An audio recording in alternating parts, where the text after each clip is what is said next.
Okay, good morning, students. This is Pravesh Ali, CA, and we are today in the second lecture for the Strategic Financial Management, Paper 2, and we are covering foreign exchange exposure and risk management. So in our last lecture, we have understood some basics. Okay, so we will be carrying on with some more basics and then move on to more topics where we will be covering a lot of questions which are part of your study material and for your exams. So today is 25th June and we start our lecture. So I will start from where I left. So we were doing an exercise. So this is an exercise number 16, which is you can just see your assignment. Now the rate between, this question says that rate between Japanese yen and US dollar is, that is the dollar versus yen, is equal to 119.15 and 121.85. Now 119.15 is a bid and 121.85 is a ask rate. Now good morning, Vijay. Okay, so now this quotation is given to you where there is a quote between Japanese yen and dollar. Now we know that this quotation is a reverse notation because $1 is equal to 119 yens and 121 yens and not 1 yen equal. So this is a reverse notation. So that I was just telling you about that. If you know and understand your basics and through general knowledge, the slide which I shared with you last session. So if you just go through that session and then you find that this is a reverse notation. Okay. So the question says this is the quote, and then the rate between the euro and US dollar is, that is basically the dollar versus euro, is 0.8021 dash 0.8033. Good morning, Chitranjan. So the two rates are given to you, okay? The dollar euro and the dollar Japanese yen. Now, what will be the direct quote between yen and the euro in Japan? So just focus on this question, last box. What is the direct quote between yen and the euro in Japan? So that means we're talking about a quote which is, a direct quote in Japan. Okay. So a Japanese guy would be, more interested to know how much 1 euro cost him in terms of yen. Okay. If you look at the bottom of the screen, where it is written 1 euro is equal to how many yen. So this is what we are supposed to do.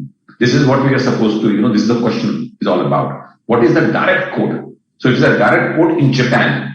Now direct quote in Japan means if you look at the right hand side of the quote, it should be yen, and on the left hand side, it should be the currency, the euro. So what is the price of 1 euro in terms of Japanese yen? Okay. So anybody in Japan who's going to Europe, he would like to buy a euro. So he would like to know how much, yen I have to pay to buy 1 euro. Fine. So these are the quotes which are given. Fine. The rate between the Japanese yen and the dollar, and then the dollar versus euro. So as I told you that first, because it's a cross rate question where we have to calculate the price of 1 euro in terms of yen, it's through a cross rate mechanism. Now the first thing is the Japanese guy will look at would be what is the rate for buying a dollar. Okay, because what he'll be doing, he'll be buying dollar by selling his yen, and then he goes to Europe, not physically, but just think about that. He goes to Europe and buys 1 euro. So that means he should have a euro quote in terms of dollars. Okay. So let's do that. So, now we just put this quote here. 1 US dollar is yen 119.15. And, yeah, wonderful. That's great. Namita, you already covered the answer. So US dollar 119.1. So this is 1 US dollar. Now, the other quote which is given is US dollar euro 0.8021 dash 0.8033. So bid and ask rates for both the pairs of currencies are given. Now, first the Japanese guy has to buy the dollars. So the first quote is there. Okay, if you look at the first quote, it's fine. He can buy a dollar by selling his Japanese yen. But the second quote is not in terms of euro, it is in terms of dollars. So he has to, convert that by, reciprocating both the quotes, bid and ask. So I can just show you on the screen how I've done it. So I just open my calculator. Okay, so you take this. This is the ask. So this will become bid. Okay, so it will be 1 divided by 0.8033. Okay, so this will be 1.2448, which is coming. Right. Then we take the bid rate, which will go to the ask side, but it will be reciprocal of that. So 1 divided by 0.8021. So if we do that, we'll have 1.2467. Fine. So we have calculated, now we have the rates for, the Japanese guy will, buy a US dollar by, selling his yen. Okay. And then he will go to Europe and buy 1 euro by selling his dollars. So now both the codes are intact. Okay. Then we can just multiply them. Okay. Bid into bid, ask into ask. So 1 euro is equal to how many yen? So this is precisely we were supposed to find. So 1 euro will be 119, which is the bid rate here, 119.15 multiplied by 1.2448. Okay, so this is what is there in the first. Then second, 121.85 multiplied by 1.2467. Right. So once we have done this,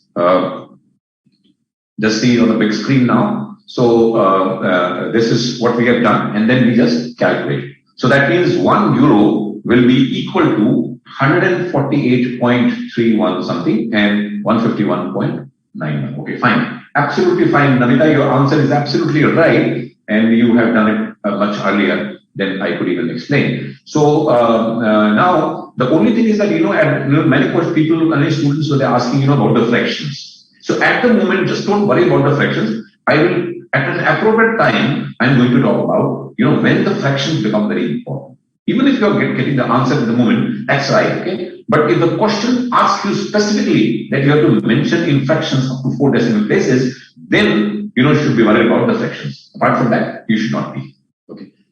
So now you look at this, the lower rate is the bid and the higher rate is the ask. Now we know that the bid and ask, bid is always lower and ask is always higher. Why? Because bid is the buying price of the banker or the dealer. So if I have got 1 euro and if I have to sell it to the bank, then he is going to give me 148.31. So it is buying, he is buying from me. I am selling to him. So I get 148. But if I have to buy 1 euro, then he will charge me 151.91. So this is the selling price of the banker or the dealer, and this is a buying price from me as a customer. Either I can be an importer, or I can be basically a person who's traveling abroad and a euro. So the first code will be applicable to an exporter, because he would like to, if he has received euros, he will like to encash them into yen, his own currency. So he will get 148.31. Or if you have traveled abroad and you have come back to your home country, say in Japan, and you have some euros, so you will go to the dealer and he will give you 148.31. Okay. So remember that this is a very, very important concept, and people, always make, silly mistakes. Therefore, the rate between yen and euro is, now in the question it is given that, euro versus Japanese yen. So we have exactly given the answer as per the notation given in the question. Okay. Though it is a reverse notation, because 1 yen is not equal to so many euros. 1 euro is equal to how many basically yens. Okay. Fine. So always think about the notation also while you are solving questions. Okay. Now we come to another question we'll be doing, which is exercise number 17. Okay. Fine. I hope you have understood, and there is no query with regard to this question which we did previously. Now we come to yet another one more exercise. This will be the last question of this basics first lecture. This will be left. So the two-way, following two-way quotes appear in the foreign exchange markets. So this is the question. The spot. Okay, I'll just make it. Okay. The two-way quote appear in the foreign exchange market. spot and 2 months forward rates are given. This is rupee versus US dollar. Okay, so which means $1 US equal to so many rupees. So this is absolutely precisely right notation. This is the conventional way of writing a code: rupee versus dollar, which is nothing but $1 is equal to so many rupees, and that is what is given on your screen. So the spot rate is 46 and 46.25. So the bid is 46 and ask is 46.25. So if you have to buy as a customer, you have to pay 46.25, but if you have to sell a dollar, then you will get 46. 2 months forward, that means if you want to make a transaction after 2 months, today's rate is 47/47.5. As we see that the dollar is appreciating going 2 months forward, and that is a normal trend. Okay, fine, but it can, go other way around also, but normally a dollar is an appreciating currency against the rupee, and I'll explain you the logic for that in our later part of our lectures. And 2 month rate is 47. So that means the bid rate is 47 and ask is 47.50. Now, what is required? How many US dollars should a firm sell to get 25 lakh for 2 months? So the first question is which reference to the 2 months quotation, okay, the 2 month forward rate. How many dollars should a firm sell to get 25 lakhs out? So that means you are going to try to buy, rupees. Okay, so in this question you are trying to, you want 25 lakh rupees. Okay, so you want to buy rupee by selling your dollars. Okay, fine. How many US dollar should a firm sell to get 25 lakh rupees after 2 months? So that means you want to buy rupee by selling dollar. Look at the 2 month code. Now that code is in terms of dollars. So this is not in terms of rupees. So that means you have to reciprocate that while solving it. Okay, we'll understand that later. How many rupees is the firm required to pay to obtain $2 lakh in the spot market? So how many rupees the firm is required to pay to obtain $2 lakh? So that means I'm interested in buying dollars. Where? In the spot market. And the quotation is rightly given. So you don't have to do anything. You have to just make 2 lakh rupees multiplied with the spot rate. Okay. Since you are going to, how many rupees the firm is required to pay to obtain 2 lakh, so you're going to buy. Okay. So that means 46.25 rate will be applicable to solve the second part of the question. We'll come to that. Assume that the firm has $69,000 in the current account, earning no interest. So you have your dollars, which is lying in your current account, which is not, making you any, you are not earning any interest on that. So ROI on rupee investment. So suppose you convert this dollars into rupee, then you get 10% per annum. Okay, fine. Should the firm encash US dollar now or 2 months later? So that's the question. So we'll see both the scenarios. Suppose encashes it now at the spot rate or encashes them at the 2 months this thing. So what would be the better scenario? So let's understand. So this is again the question which is repeated. So I'm not going to. So how many US dollars should a firm sell to get 25 lakh rupees? Okay, fine. So rupee dollar 2 months forward rate is given. So he's talking about 2 months forward rate. Okay, so 2 months forward rate is here. Now this is, if you just put this quote in proper perspective, it will be $1 is equal to 47-47.50, isn't it? So this is the price of the dollar in terms of rupees. But what we need, we have to actually buy rupees. So this is a dollar quote. So we convert into a rupee quote. Okay, so 1 rupee will be actually 1 divided by 47.15 and 147, 1 divided by 147. Okay, now selling dollar means buying rupee. Okay, so you have to actually have a rupee quote instead of a dollar quote. So now we can just multiply. We can just divide this. Okay, 25 lakhs divided by 47. So either we can do a division and calculate the dollar, which comes to 53,191.50.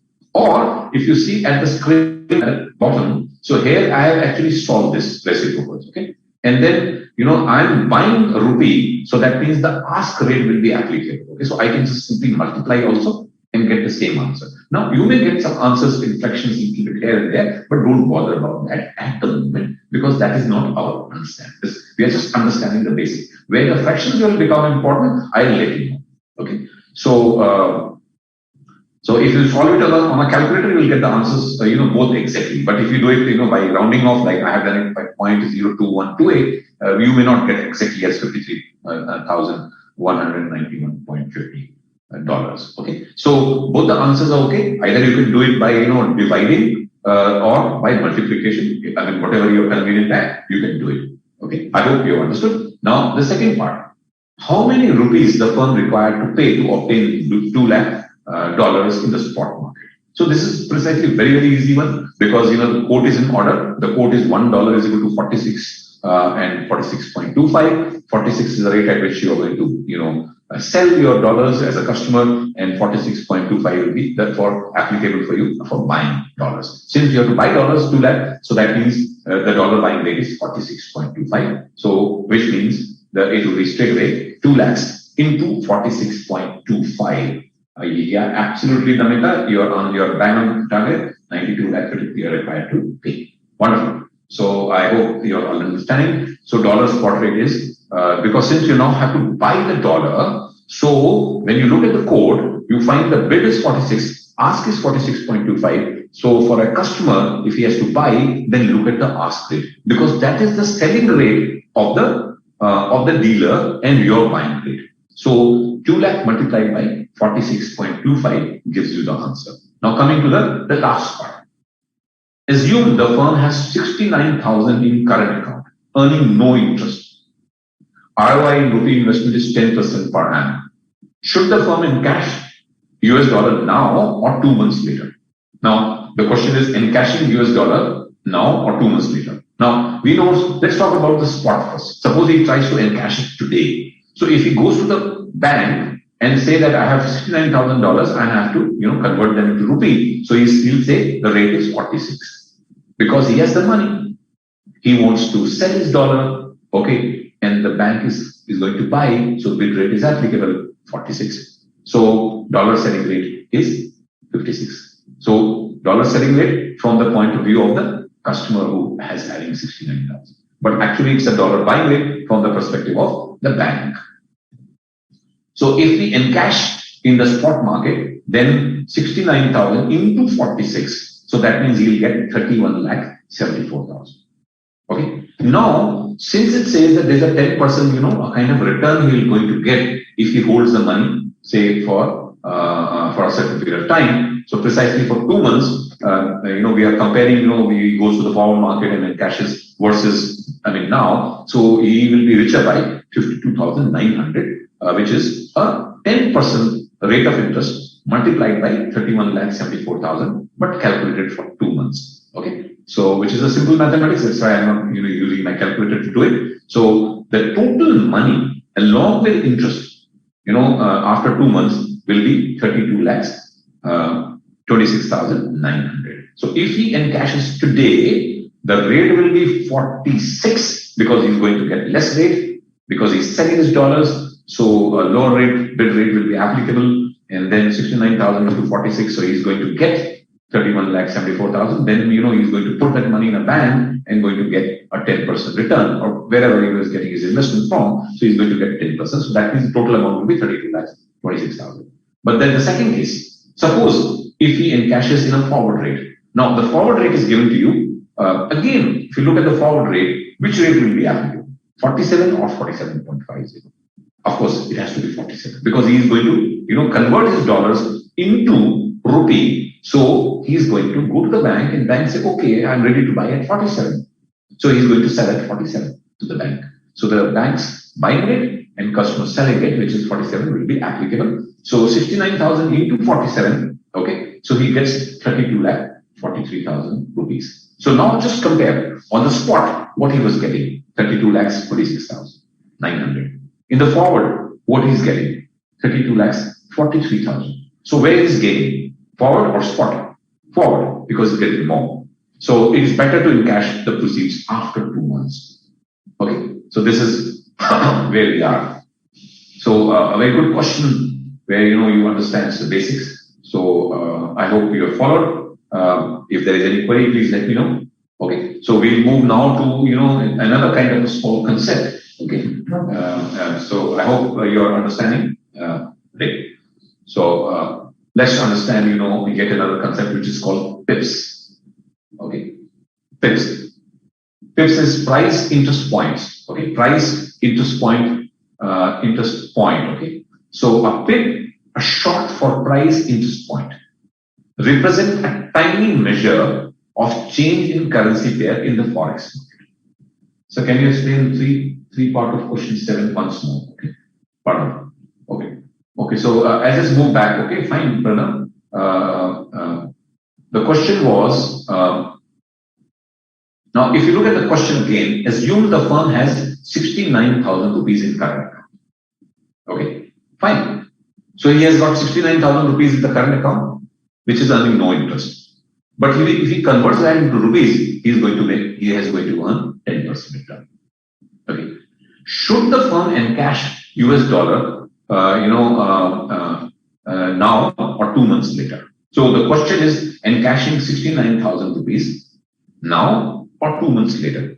So now if he thinks about encashing it now, let's see how much money he gets if he encashes it now. If he encashes it now, then he is going to get 46 rupees because this is the bid rate and this is nothing but the price at which he's going to sell his dollars. Okay, because when suppose he was supposed to buy dollars, then the rate would have been 46.2. Now in this case, he has dollars, he has to sell them, so he's going to get 46. So this is the rate applicable. So that means he is going to get 31,74,000.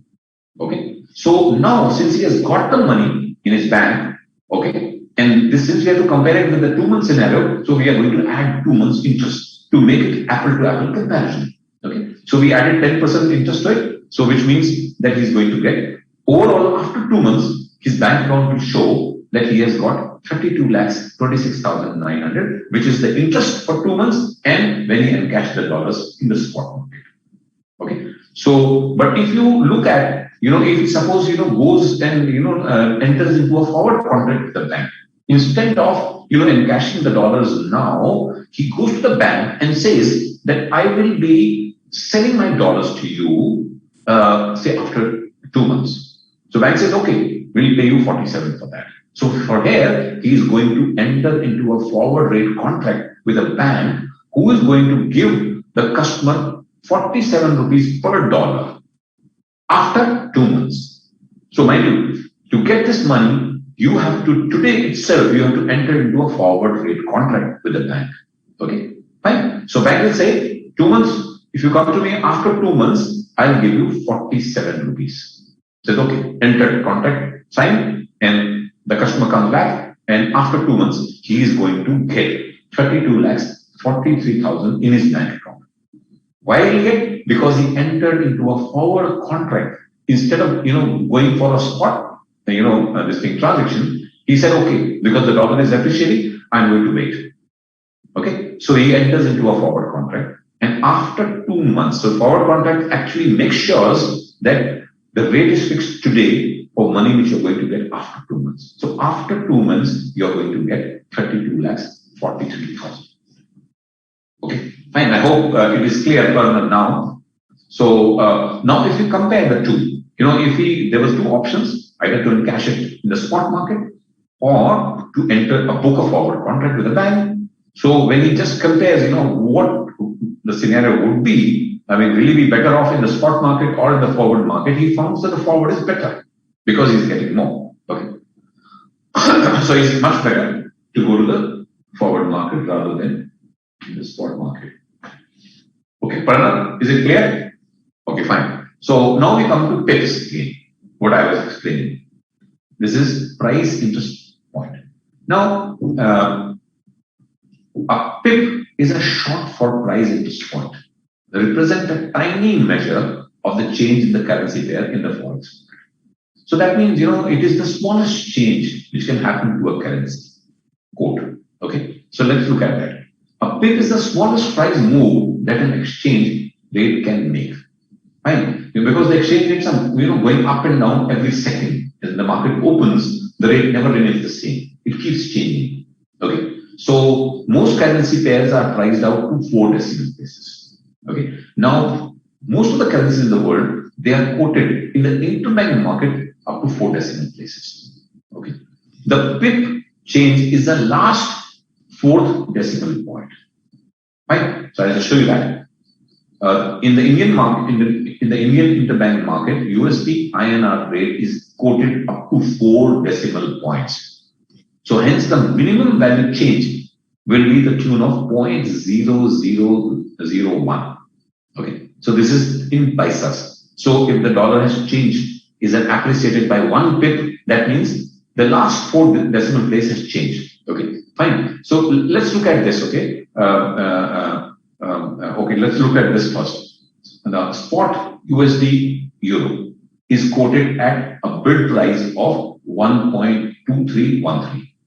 Okay, so this is 1 euro is equal to how many dollars? Okay, so 1 euro is equal to 1.2313 and ask price is 1.239. So difference is USD 0.06 between bid and ask. There is a difference of 0.0006 pips. So this is this is actually 0.0006 US dollars. Okay, because this is in US dollars. So 6 pips. We say that the currency, the difference between the bid and ask is 6 pips. Now, if you look at the exchange rate, okay, so the fourth digit is called the pip. Okay, and the fifth digit is called the pipit actually. Okay, so here it is written 8 pips. Okay. Fine, 30 pips. 3 would be 38 pips if you read it for 38 pips. So 1.15. So $1, suppose it is $1. So $1 will be 10,000 pips. If the currency changes by $1, we say that it has jumped by 10,000 pips. Okay. Now, most of the time, why it is very important, whenever the trade happens in the forward, in the futures and the options trade in the market, a broker will say today, I have gained 50 pips. They will not talk about in reference to the, which currency they're talking about, how much money they have made in rupee or in dollars or whatever. They'll say that today I gained 50 pips in my contract. Okay. So that's kind of a word, language which is used. So if you look at this quote, the fourth digit is the pip. Okay. Now, if the euro dollar goes up, say from certain levels at like 1.232 to 1.2347, we say that the change has happened 25 pips. The price has changed for a euro dollar quote. Okay, so even if you look at the pound sterling USD, so this is the fourth digit is the pip. Okay, not the fifth one. Fifth one will be pivot. So the fourth one is pip.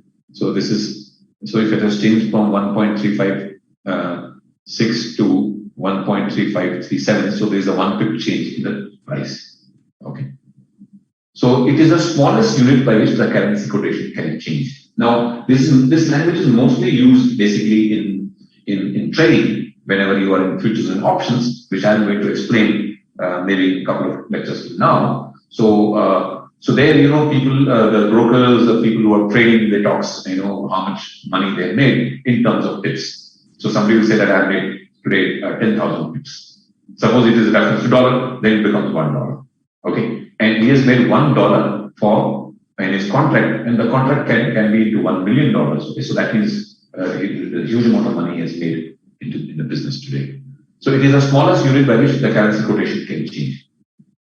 Now, USD INR quote according to a customer is 61.75. The minimum value this rate can change is either 61.74 or 67.76.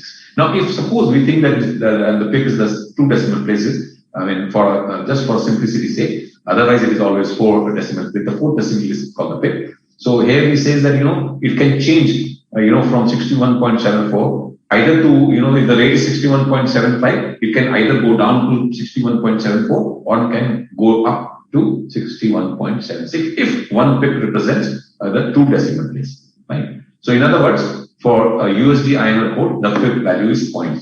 But of course, this is just to explain. Otherwise, the pip value goes up to right up to the 4th decimal place, okay, which I'm going to explain again. In other words, for USD INR quote, the pip value is 0.01. Pip in foreign exchange quotation is similar to a tick size in the share quotations. So, a minimum change which can happen to a currency is called the pip, and minimum change in the share price which can happen in the stock market is called the tick. Okay, so these are both relevant terms in futures and options trade. So, however, in Indian interbank market, USD INR rate is quoted up to 4 decimal point. Hence, the minimum value change will be to the tune of 0.001. Now we come to the right part because it is 0.0001 is the minimum change which can happen to a USD INR rate. Okay, so a spot Euro USD rate is quoted at a bid price of 1.2313 and the ask price of 1.2319. The difference is USD 0.006 equal to 6 pips. Okay, fine. It's a very simple thing. Okay, so that covers my first part of my presentation. So now I will do some MCQs. Okay, so I would like that you should participate. Okay, the first question is. I'll be just doing a couple of them and then we'll be shifting to the second part of our lecture. Direct and indirect quotes are dash of each other. So what should be the right answer? So I'm going to wait for a second. Okay.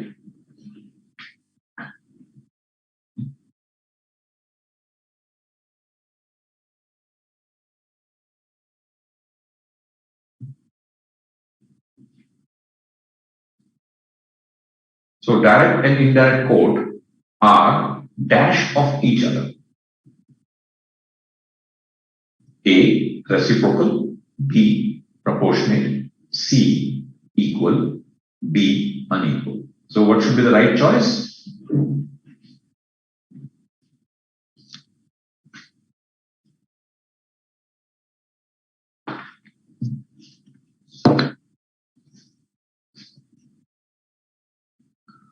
So the right choice is that reciprocal. Okay, so I am still to get some responses from you. Okay. So now I move on to the second part. Direct quotation is when one unit of foreign currency is expressed in terms of American terms, cross currency, domestic currency, European terms. So direct quotation is when the one unit of foreign currency is expressed in terms of what should be the right choice? This thing? Yeah, I think I'm getting now some answers. So just check. So A, yeah, very good. So I think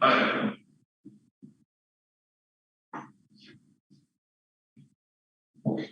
So self-pay is the difference between bid and ask or always fourth decimal. Now it is actually the broader concept says that is the fourth decimal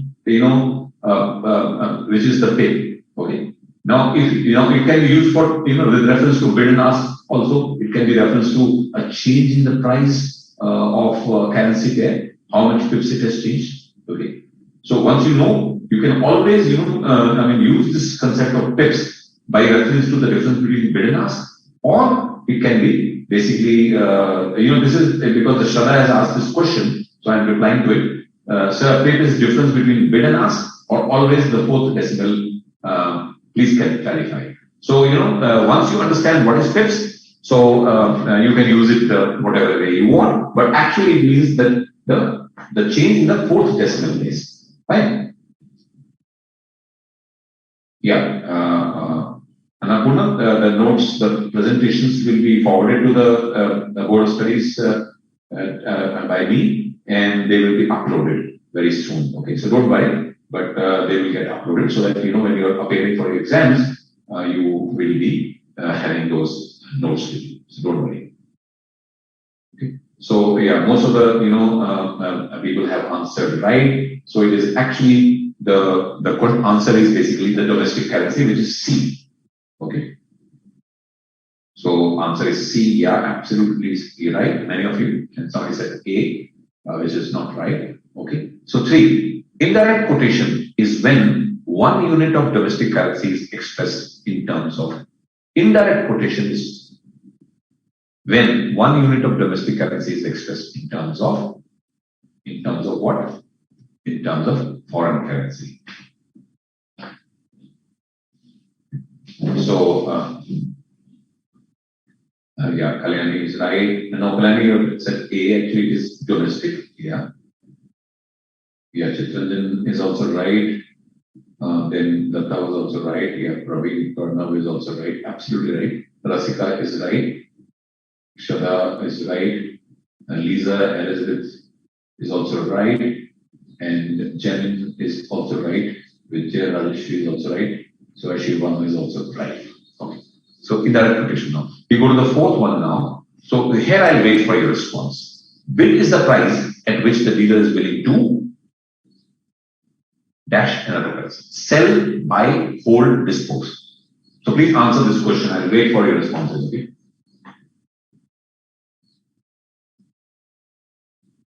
Okay. So there's another one question which is coming that sir, what is the use of pips when it is helpful? Okay. To be very frank, pips is used in basically in a trading activity. Okay. If you are a trader and you are doing future and options trade and you find that the currency has changed in terms of its value, so you talk about in reference to pips. And normally the brokers talk that how many money they have paid. So they talk in the language of pips. Okay, so there's a fashion to talk about how many pips I have gained today. But as far as your exams and your questions are concerned, I have not found any question in the paper. But it's a very small concept which should be remembered because there can be a theory question in pips. Okay, fine. Otherwise, it's a very simple concept. So bid is the price at which the dealer is willing to buy, which is B. Yeah, absolutely. I think most of you have done well. Yeah. Pranav was no. So, if you just think about bid is a price. Bid is what? Bid is a buying price from the dealer's perspective. Bid is a price at which the dealer is willing. So here we are talking in reference to dealer. If I am an exporter, if I have dollars with me or if I have euros, I go to the bank, it will be my selling price. Okay. From the customer's point of view.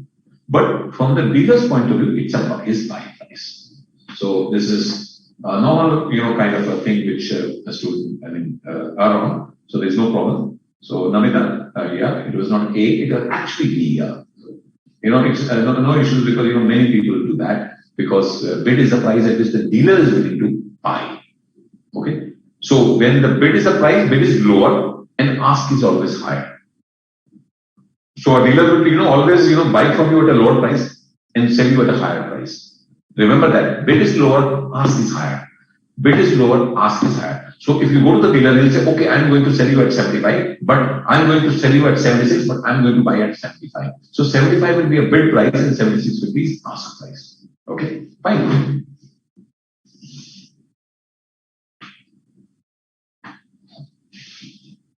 The answer is B, yeah. So I think most of you have done it well. So we come to the fifth one, and I'll just put the names here. The ask or offer is a rate at which he is willing. He means the dealer. So here he means the dealer. Remember, he's willing to,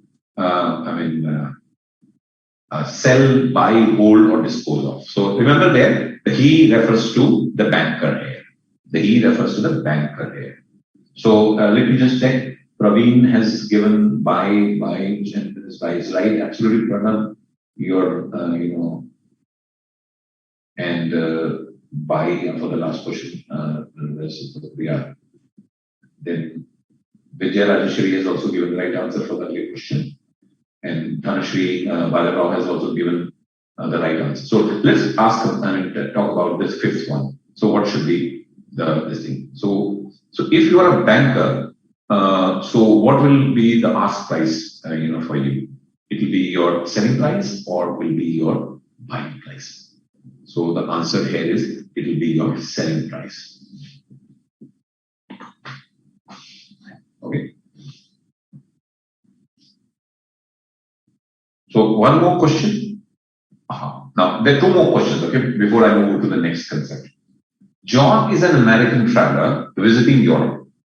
The cost of purchasing euros at the airport is €1 is equal to 1.20 and 1.30. George wants to buy 15,000 euros. How many dollars he has to pay to the dealer? So the sell was the answer. Yeah, for the sixth one. For the fifth one, the answer was sell, which is A option. Okay. So I think most of you have given the right answers, but some people have done just the opposite because this is a normal thing people do. So please make it absolutely settle it in your mind. Okay. So let's come to this question now. So two more questions before we move to the second part of our learning. So John is an American traveler visiting Europe. The cost of purchasing euros at the airport is euro 1 is equal to dollar 1.2, which is the bid price, and 1.3, which is the ask price. Now George wants to buy 15,000 euros. So how much money he has to pay to the dealer? So it will be multiplied by 1.2 or 1.3. Now he wants to buy them. He wants to buy them. When he goes to the bank, to the airport, so the airport authorities will tell them, I mean, the people who are selling at the airport, they'll say that at 1.2, we'll buy from you. But we will sell you at 1.3. So that means if the 1.3 is the right rate, so it will be 19,500. Absolutely right, Shraddha. Absolutely right, Srinivasa and Annapurna. Absolutely right. So now let's move on to one more similar question of the same type. Now, try this one out. John is an American traveler. Now he is returning from Europe. Earlier he was going to Europe. Now he is returning from Europe. The cost of euros at the airport is same. George wants to sell now his euros. Now, he's left with some euros. He came, he went to, Europe, and now he's returning back to America. So he has got some euros left with him. So he, at the airport, he wants to sell them and convert them to Europe into USD. So what is the money he's going to get from the dealer? 71. Yes.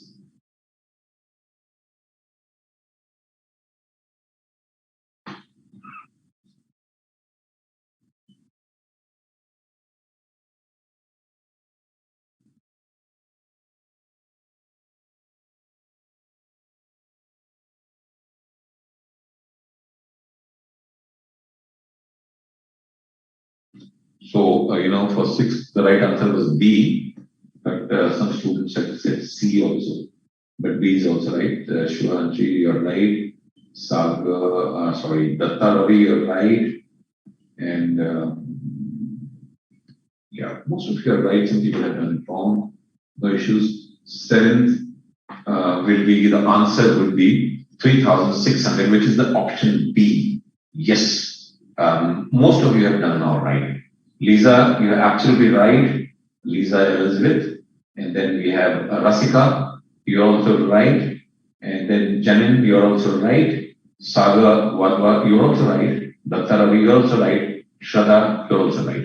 So wonderful. I think you people have started picking up the concept. So now we have some more MCQs, but I'm just going to switch over to my next slide. But we will come back to those MCQs sometime later.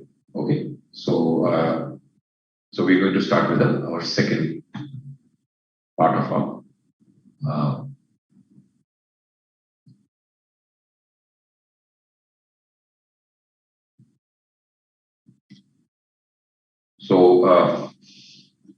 fine.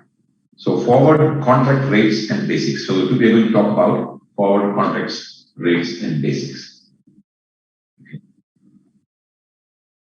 Now, just to understand, what is a forward exchange rate quotation? Now we have understood a little bit.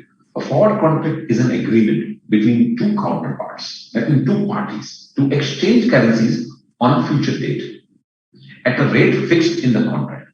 So you go to a bank and enter into a contract. It's an OTC instrument, a contract, where you go to the bank and you enter into an agreement with the bank that, okay, I'm going to enter an agreement with you for a future date for a rate which is fixed in the contract today. Suppose I'm going to get dollars, say after 2 months, if I am an exporter. So I would like to sell those dollars. Okay. So I go to the bank and say that I'm going to get my dollars after 2 months and I want to sell them. I answered it. Shakila, your answer, yeah, I couldn't see your answer. Shakila. No, Shakila, I have not got your answers. Yeah, you can send it again. Yeah, Katrina is also right. Okay. So forward contract. Forward rate is quoted with a spot and forward margins separately. Now, how those the rates are quoted in the market. So let's understand. Now, first the spot rate is given. Okay, the spot rate is $1 is equal to 75.53 oblique 54. So the spot rate, we have the bid and the ask rate. So forward rate is quoted with spot rate and the forward margin separately. Now, for example, we say that 6 months forward rate is 40.44. Okay, normally the quote is given like this: the spot plus the 6 months forward, or it can be 3 months forward. For in this example, we have 6 months. So how we are going to calculate the 6 months forward rate? By simply, these are the, the points. These are called the swap points, or the margin points, which are added to the spot rate. Okay, so $1 is equal to 75.53 plus 0.40. So 40 and 50 are the last two decimal points here, so they are just added to it.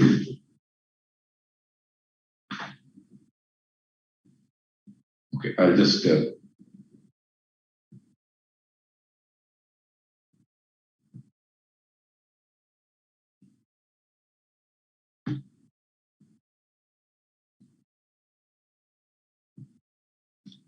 I hope the screen is now changed.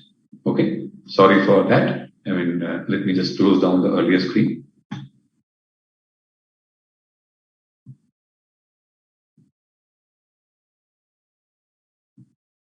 Okay, thanks for that. I think now it is visible. Okay, Namita, your PPT is not visible. Okay, so is it visible now? Janin, Tejal, and Parna, is it visible now? Yeah, I think it should be visible.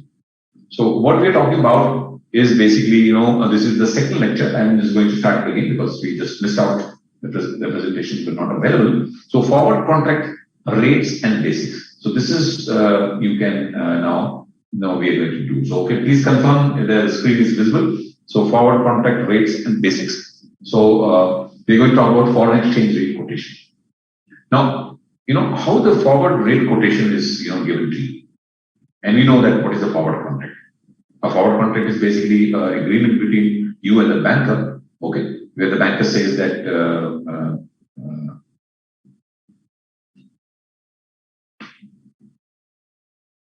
yes, it is visible now. Yeah, sir. Till now we have seen a small difference in bid and ask price, but here in the forward rate example, why you mentioned much difference in ask and price? Okay, very good question. Okay, so I'll explain that. Now, forward rate is quoted with spot rate and forward margin separately. Okay. Now, if you look at this quote, which is the spot rate, if you see the difference between the bid and ask, it is not much, isn't it, Shraddha? Because the bid rate is 75.53 and ask rate is 75.54. Now, normally the difference between the bid and the ask is called the spread. Okay. Now, the currencies like US dollar versus rupee is highly traded currency in India. Okay, because most of the goods we are buying is in dollars. So normally the bid and ask rate will not have a big difference. Okay, but if there is a lot of volumes of trading which is happening between a currency pair, but sometimes the currency pairs are not so voluminous being traded. I mean, there is very less deals which are happening in one currency pair. For example, Indian rupee versus New Zealand dollar. If you look at the bid and ask, there will be a wide gap between the bid and ask. Okay, because there is less volume, more business, the bid and ask rates will contract, but less volumes, so the dealers would like to make money. Okay, so their margins will go up, so the spread between the bid and ask will also go up. But if the brokers or if the bankers are making huge money share by volumes, then the spreads will, or the spread between bid and ask will become narrower. Okay, so that is the point which I just want to explain. Shraddha, I hope it is now you understand. Now the spot rate is 75.53 for bid and ask it is 74. But 6 months forward, we are talking about 6 months. As we go more deeper in forward months, the swap points will increase. Okay, fine. If it would have been 1 day forward, then the spot point would have been very small, but it's a 6 months forward. Because the dollar is an appreciating currency, normally a dollar is going to appreciate against the rupee. So they're expecting a 40/44 points increase in the spot rate. So what we're going to do is we're just going to add. In both the quotations, 75.53 plus 0.40, and then the quotation, a 6 month forward rate will look like this. Okay, so it's very simple. You take the spot rate, add the forward rate points to it, okay, and you get the forward rate. Okay. So what is the difference between spread and pips? Okay, fine. I'll explain that. I'll come back to that. Okay. So if the price on a future date is higher, then the currency is said to be at a forward premium. So in this case, what is happening? We find that the dollar is available at premium compared to rupee after 6 months. Okay. If the price on the future date is lower, then the currency is said to be at a forward discount. It may happen that, at times, even dollar rupee, that dollar is appreciating, the rupee is appreciating in the forward market. So we say that it is available at discount. The dollar is available at discount in the forward market compared to rupee. But normally, the dollar will be always available at a forward premium. For example, US dollar is at premium, and the forward premium of USD for 6 months is 40/44 for buying and selling rate respectively in interbank market.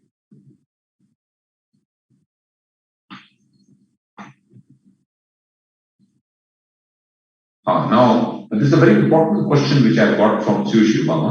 It is not mandatory that the bid will always be on the left of the slash.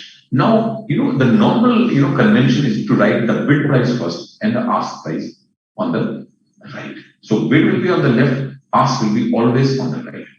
Okay, fine. So the bid will be the first and ask will be the second.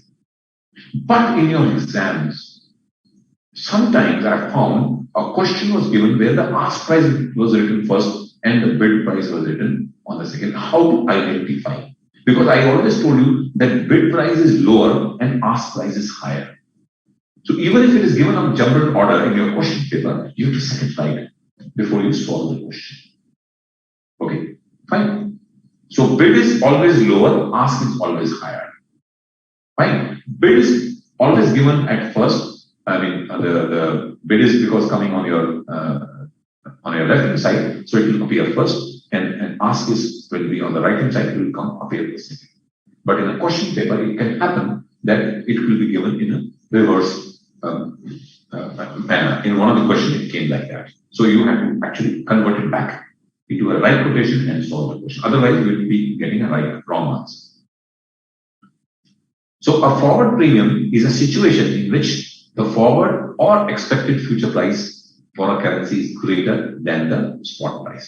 So when we say the currency, the dollar is at forward premium, then of course always the forward price will be greater than the spot price, as we have seen in the example earlier. A forward premium is frequently measured as a difference between the current spot rate and the forward rate. Okay, so if you have to calculate the premium, so there's a formula. So we deduct the current spot rate from the forward rate. Okay, when the forward premium is negative, it is equivalent to a discount. Sometimes the currencies can trade at a discount going forward compared to the spot rate. Sometimes they can be trading at a premium. But normally, like in Indian, if you look at the dollar versus the rupee, we'll always find the dollar is always being quoted at a premium. But in a rare circumstance, it may happen that a rupee will be also maybe quoted at a premium. But it will only happen when we have a lot of dollars coming into India. Okay, as a part of investment.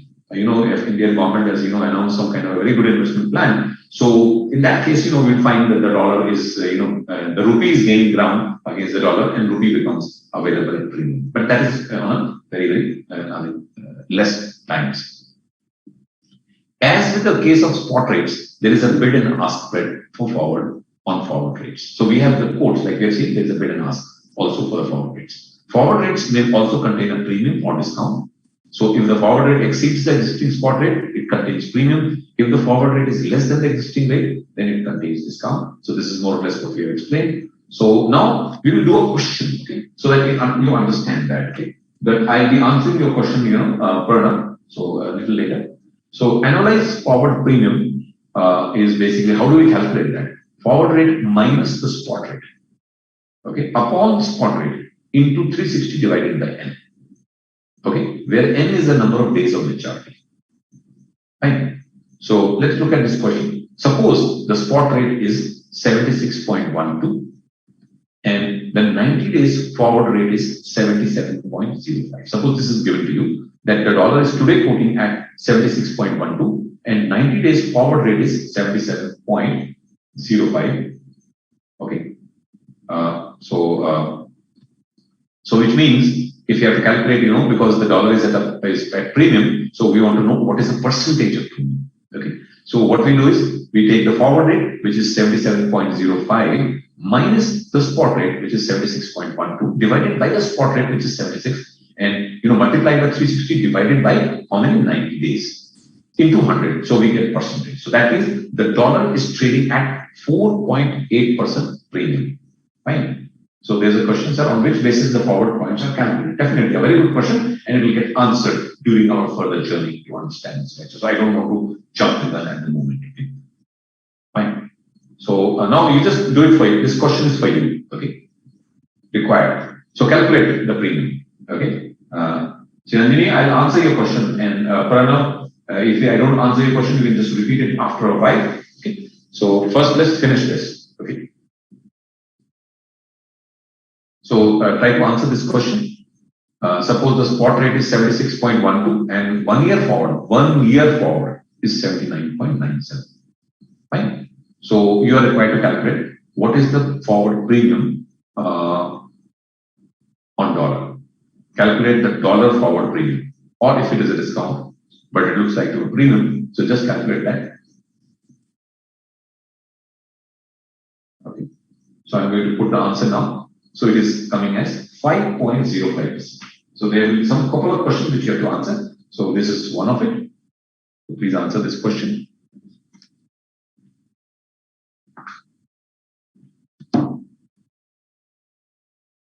Okay. So the answer is 5.05% for this question. So now I'm moving to the next question. So I'll wait for your responses. For the first question, the answer is 5.05. Okay. So the forward premium of the dollar is 5. So let's look at the second question.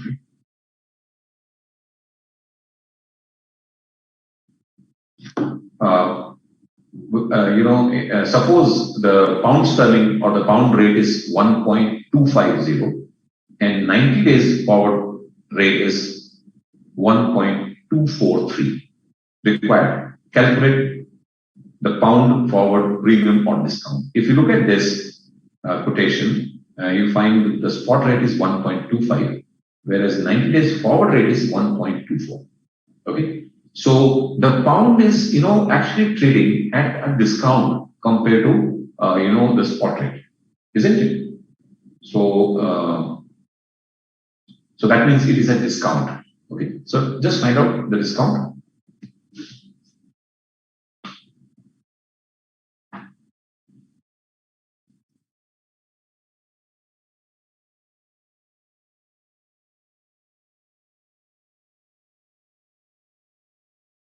So actually 360 days is basically a convention, international convention. So we take it as 360. Why is that? 360. But there is somewhere it is done on basically on the basis of months also. Okay, fine. So but 360 is normally a convention which is being followed internationally. So that is what it is. So the next question was, in the forward exchange contract example, where the ask price is 75.50, why we have multiplied it with point? We have not multiplied, we have added. Okay. Shushi, actually, we have just added, we have not multiplied. So I'll explain that again because there will be another question which will be coming very soon. So it is not multiplication, it's simply adding. Okay. So the answer is 2.24 forward discount. Absolutely right. Praveen,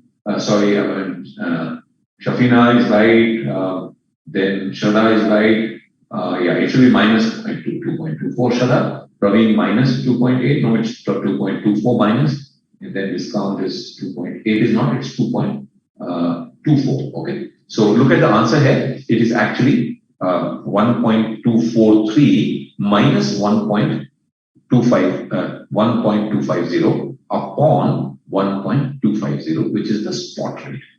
The spot rate. Okay. So you have to take the spot. So that's why you get 2.24%. Yeah. Okay. Fine. So forward point determination. The number of basis points from the spot rate to arrive at the forward rate are called forward points or slope point. The number of basis points from the spot rate to arrive at the forward rate are forward points. Okay, fine. So there was a question which was, I got, from someone like Sayushi. Okay, so we will be, or some, I don't remember the name. Yeah, from students. So just, I think your answer will become very soon. The points are added to the spot rate when the foreign currency is at premium. Okay, if the foreign currency is at premium, we simply add these points to the spot rate. Fine. Just understand, this is a mathematical calculation. If the currency is at premium, then we add those points. Deduct it from the spot rate when the forward currency is at discount to arrive at the forward rate. So you should know when to add, when to minus. Suppose the forward points are given to you along with the spot rate. Okay. Fine. So yeah, Ashok, I'm not getting your answer here, definitely. So you can just try once more. Okay. So if the spot rate is given and the forward points are given, at times you have to add them, at times you have to deduct them. Add them when the currency is at premium. If the currency is at discount, you have to reduce them. Now, when to do that? So I'll explain that. This is when the rates are quoted in direct method. So this is what you do when it is quoted in direct method. In case of indirect rate quotation, the process will be exactly opposite. So I'll explain that later. Okay. The forward points represents the interest rate differentials between the two currencies. Now this is very, very important, but I'm not going to talk about much now at the moment, but we are going to discuss this in our next part of our lecture. The forward points represent the interest rate differential. Somebody asked this question, okay, that how the forward points are determined. So the question was, Chiranjini, sir, on which basis the forward points are calculated? Now, this is the explanation here, but the explanation is still not given in full at the moment because I will be giving it my next part of my lecture, maybe after the break. Okay, the forward points represent the interest rate differential between the two currencies. Now, if you look at India versus US, that means US versus dollar versus INR. Okay, now in USA the interest rates are very low because their inflation is also very low. Say for example, it's about 2%. For example, okay, like a 10-year bond in America is trading today around 1.5 or so. So let's round it off and say that the rate of interest in US is 2%. In India, suppose we say it is 8%. And now, if you look at the 10-year bond paper in India, it's trading around close to about 6%. Let's say it is 8%. So interest rate in India is 8% and in America it is 2%. Okay. So the forward point rate represents an interest rate differential. So interest rate differential between India and America is about what? 8 minus 2, which is 6%. So on an annualized basis, there will be a 6% difference between the spot rate and the forward rate between India and between the dollar and rupee. This is theoretically.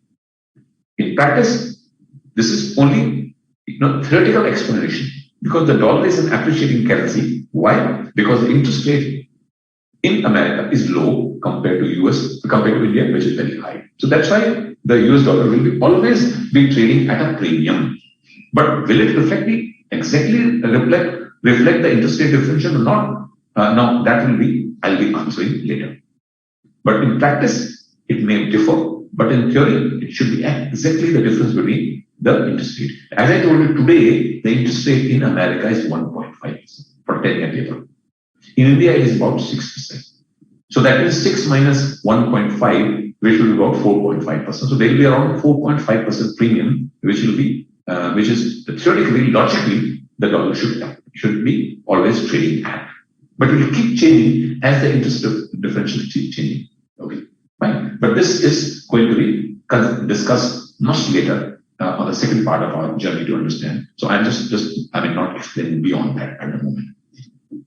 Forward points are equivalent to pips in the spot market. So forward points are equivalent to pips in the spot market.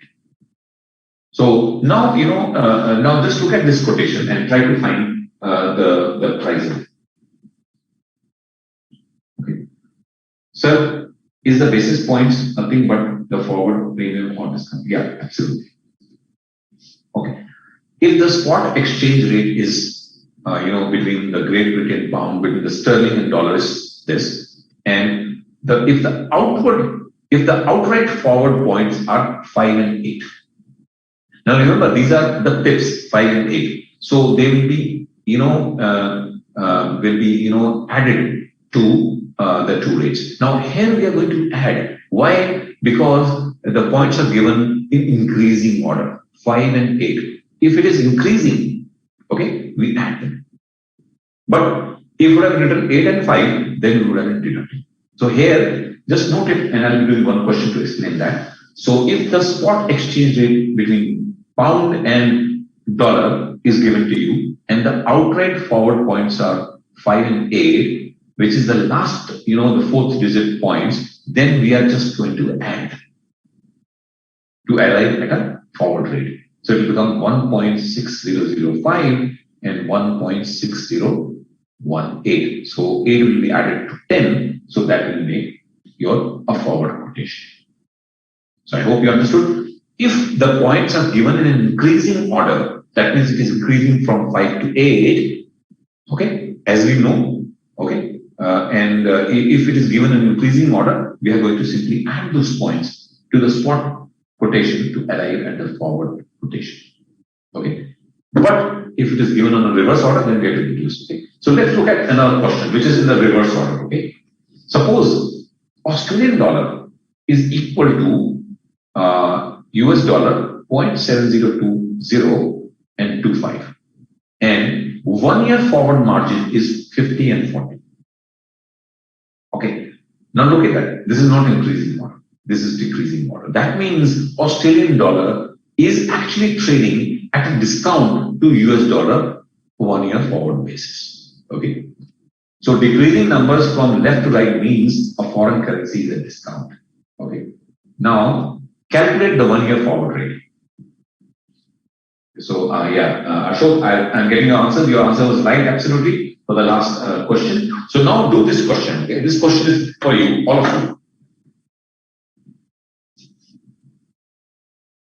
So if the spot Australian dollar is equal to US dollar 0.7020/25, which is basically 0.7025. In short, it is written as /25. So bid is 0.7020 and ask is 0.7025. And 1 year forward margin is 50/45. So that means 0.0050 and 0.0045. So if you have to just add a less from the spot quotation, it should be put as 0.0050 and 0.0045. And then you have to do your calculation. Okay. So Ashok Kumar Devedi, this is for the last question. Okay. So calculate the forward rate. So the forward rate will be like this on your screen, which is appearing. Australian dollar is equal to dollar 0.07020 minus 50, and then a slash in between 0.7025 minus 0.045. So the forward rate will be this. So this is basically a slash here. So this, don't think this is a minus sign. This is a slash. And here also I'll put a slash. If some people get confused with that. So this is a 1 year forward quote. Yeah, absolutely, Tejal, you are given a right answer, I suppose. Some people are giving. Ashok Kumar Devi is 0.6970, 0.6. Absolutely. Praveen, no, Praveen. Tejal, yes, you are right. Shafina, you are also right. And Ashok Kumar Dwivedi was answered as well. Earlier question. So this is the answer. Okay. Now this question which I have picked up is a part of your one of the questions which came in the CA final paper. So this was just to explain you when it is added, when it is ready. So I'll give you one more question, okay, and do it. Okay. If Singapore dollar is equal to US dollar, now you remember, most of the currencies with regard to US dollar always, are in a depreciating mode. Like Indian rupee is depreciating against US dollar. Okay, if the quote is given as 1 rupee is equal to so many dollars, so we will be seeing that we are witnessing a depreciation. So a Singapore dollar also is actually a currency which depreciates against US dollar. So normally, okay, so 1 year forward rate margin is 60-50. Okay, so now calculate the 1 year forward rate for the Singapore dollar, 1 year forward rate. So please. Spot Singapore dollar.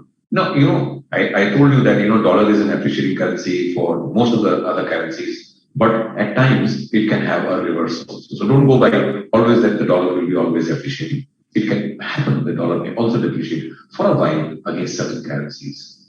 Whenever there is a situation like India, when, there's a lot of money which comes into India in form of investments, and there are certain, changes which have happened to the Indian economic rules announced by the government. So a lot of inflow of dollar happens. In that time, we find actually it is just the reverse. The dollar tends to depreciate against the rupee, and that time the forward there is no forward premium on the dollar, but there is a forward discount. But barring that occasion, there will be always a forward premium on the US dollar. Now, Dutta Ravi, this will not be given. You have to find out, because if the 1 year forward margin points are given in this order, 60-50, okay? If it would have been 50-60, then you have to just simply add it. If it is 60-50, you have to minus, okay? Because they are not appearing, in order. So a bid will be always lower than the ask, okay? So here what is happening is that the bid is higher and the ask is lower. So that means there's something wrong. So that means it's a discount, okay?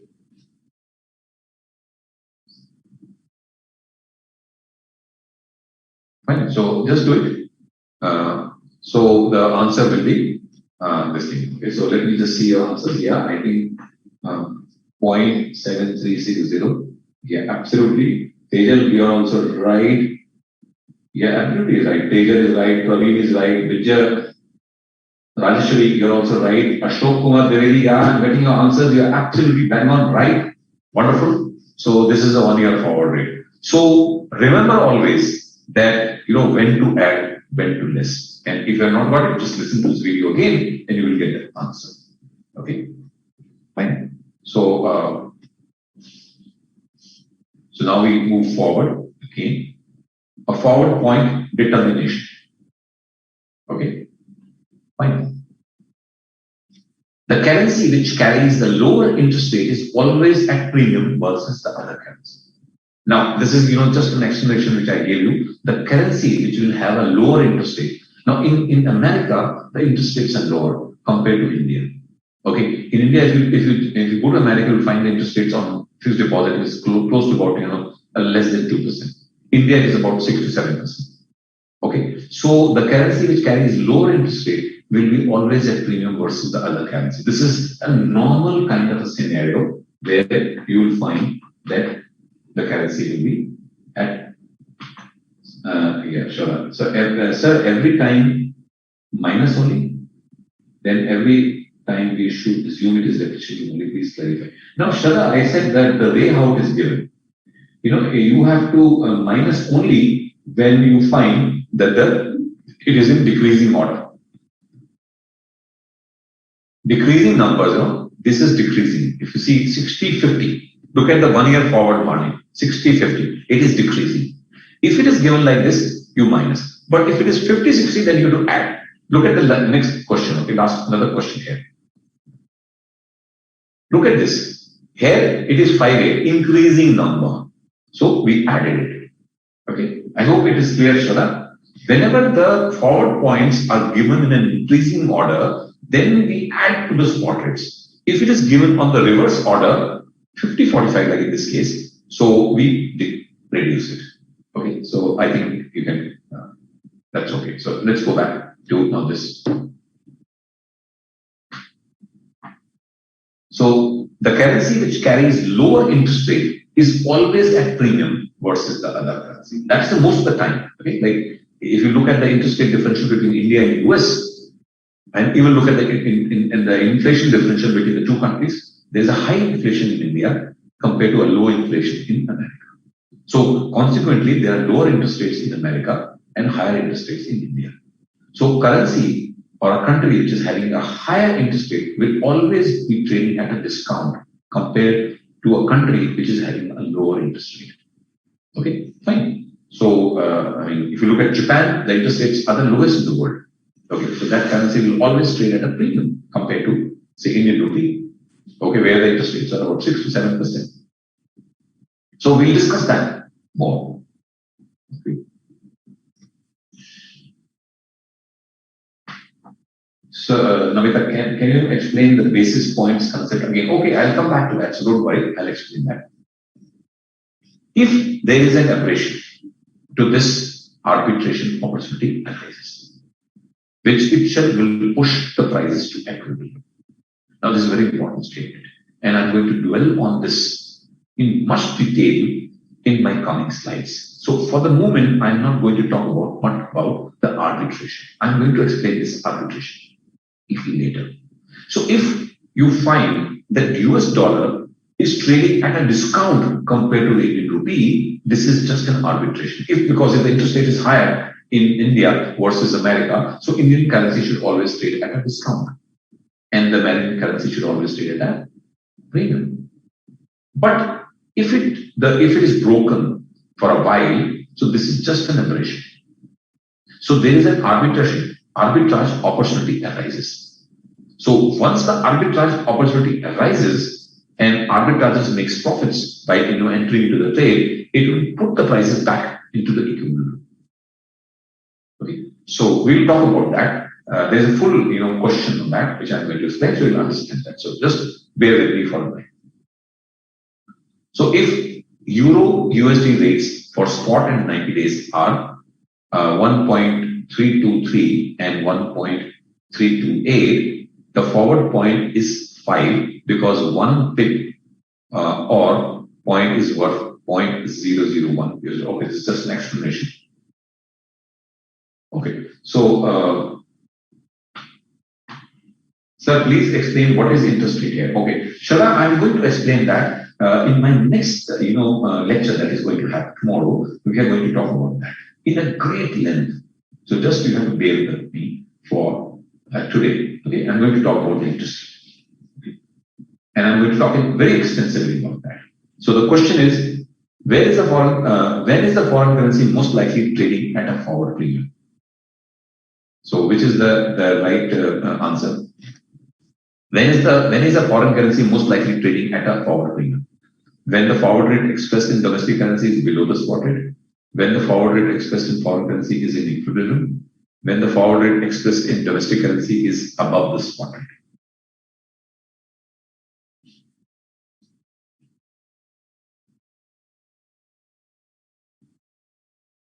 Okay, so what should be the right answer? The right answer is when the forward rate expressed in domestic currency is above the spot rate. Okay, so just give your answers for that on the chat line. Okay, now a very important concept we'll be talking about. Okay, so for another about say a couple of minutes, 5 minutes or so, I'll be talking about, and then we'll be breaking for a small break. Okay, broken period forward rate. Broken period forward rate. Okay, so this is a very interesting topic, and please, stay on with the lecture because this is a very, very important concept which I'm going to explain. Broken period forward rate. But I'm going to just talk for about a couple of minutes, and then we'll be heading for a break. Okay, so the forward rate that is available in the interbank market cannot be applied as such for customer transactions. The broken period concept becomes relevant in such situations. Now, as I told you at the beginning, that there are two kinds of rates which are available. One is the interbank rates and one is called the merchant rates, which are the retail rates, which are happening in the interbank and the OTC market, the retail segment of the market. So the forward rate, which is given or available in the interbank market, which is basically the transactions which are happening among banks themselves, so that cannot be applied to the customers directly. Okay. The broken period concept becomes relevant for such situations. So this will also clarify, whenever you look at a quotation in a paper, and whenever you go and buy a currency yourself, you will find the rate is different because the rate given in the paper is the interbank rate and not the merchant rate. Okay. Unless you are looking at the merchant rates. Bank quotes swap points for 1 month end, 2 month end, and so on till 12 months. So interbank rates are quoted for a month end rates. That means there is a swap point given for every month end. There is a spot rate and there is a swap points for every month end. Okay. However, sometimes the customer needs to swap points for 2.5 months. Suppose I want to buy a dollar, say on say 10th of July. Now that rate is not given by the interbank rate, because the rate will be given either the end of June or end of July. Okay, but I need the rate on a certain date because I am a customer, I am traveling, or I am just, I'm going to import something, so I need dollars, so I may need it on a certain date. So, however, sometimes the customer needs swap points for 2.5 months or 45 days as per his requirement. Okay, so then how do we calculate that? So, forward points, now the logic here is that the forward points grow uniformly throughout. So we can apply some mathematics to calculate the swap points for a given day and calculate the rate of the currency for that date. Okay, so we'll do that. Okay, so before we do that, and there's a question, so let's understand something about interbank rates. So the question came from Namita. Sir, in arbitrage situation, who brings the prices to equivalent demand or supply or RBI? So that's a very, very, very good question, Namita. You have to just bear with me for some more time. We are going to talk about, and do attend my lectures tomorrow, and we are going to talk about the answer to this question. Most of the time in my next tomorrow lecture, we will be devoting time on this issue. So interbank rates, they are large standardized amounts with standardized due dates. And January and February and so on. So interbank rates are always quoted, say, on a month and intervals. Okay. However, in customers transaction, the amounts are not only smaller, but for odd amounts but the due date could also be a non-standardized one. So they can be a demand for a euro, for 12,345.67 euros. It's a small amount. So interbank rates are always given for a very large amount.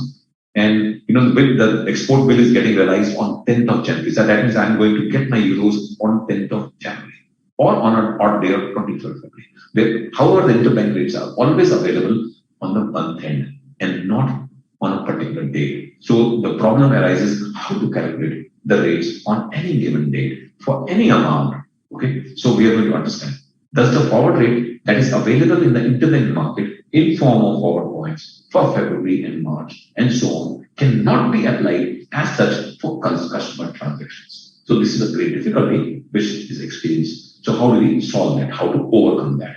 The broken period concept becomes relevant in such situations. Okay, so there's one question. So I'm just going to do that and then we'll have a head for a break. So look at this question, okay, very simple one. On April 3rd, 2016, banks quotes the following.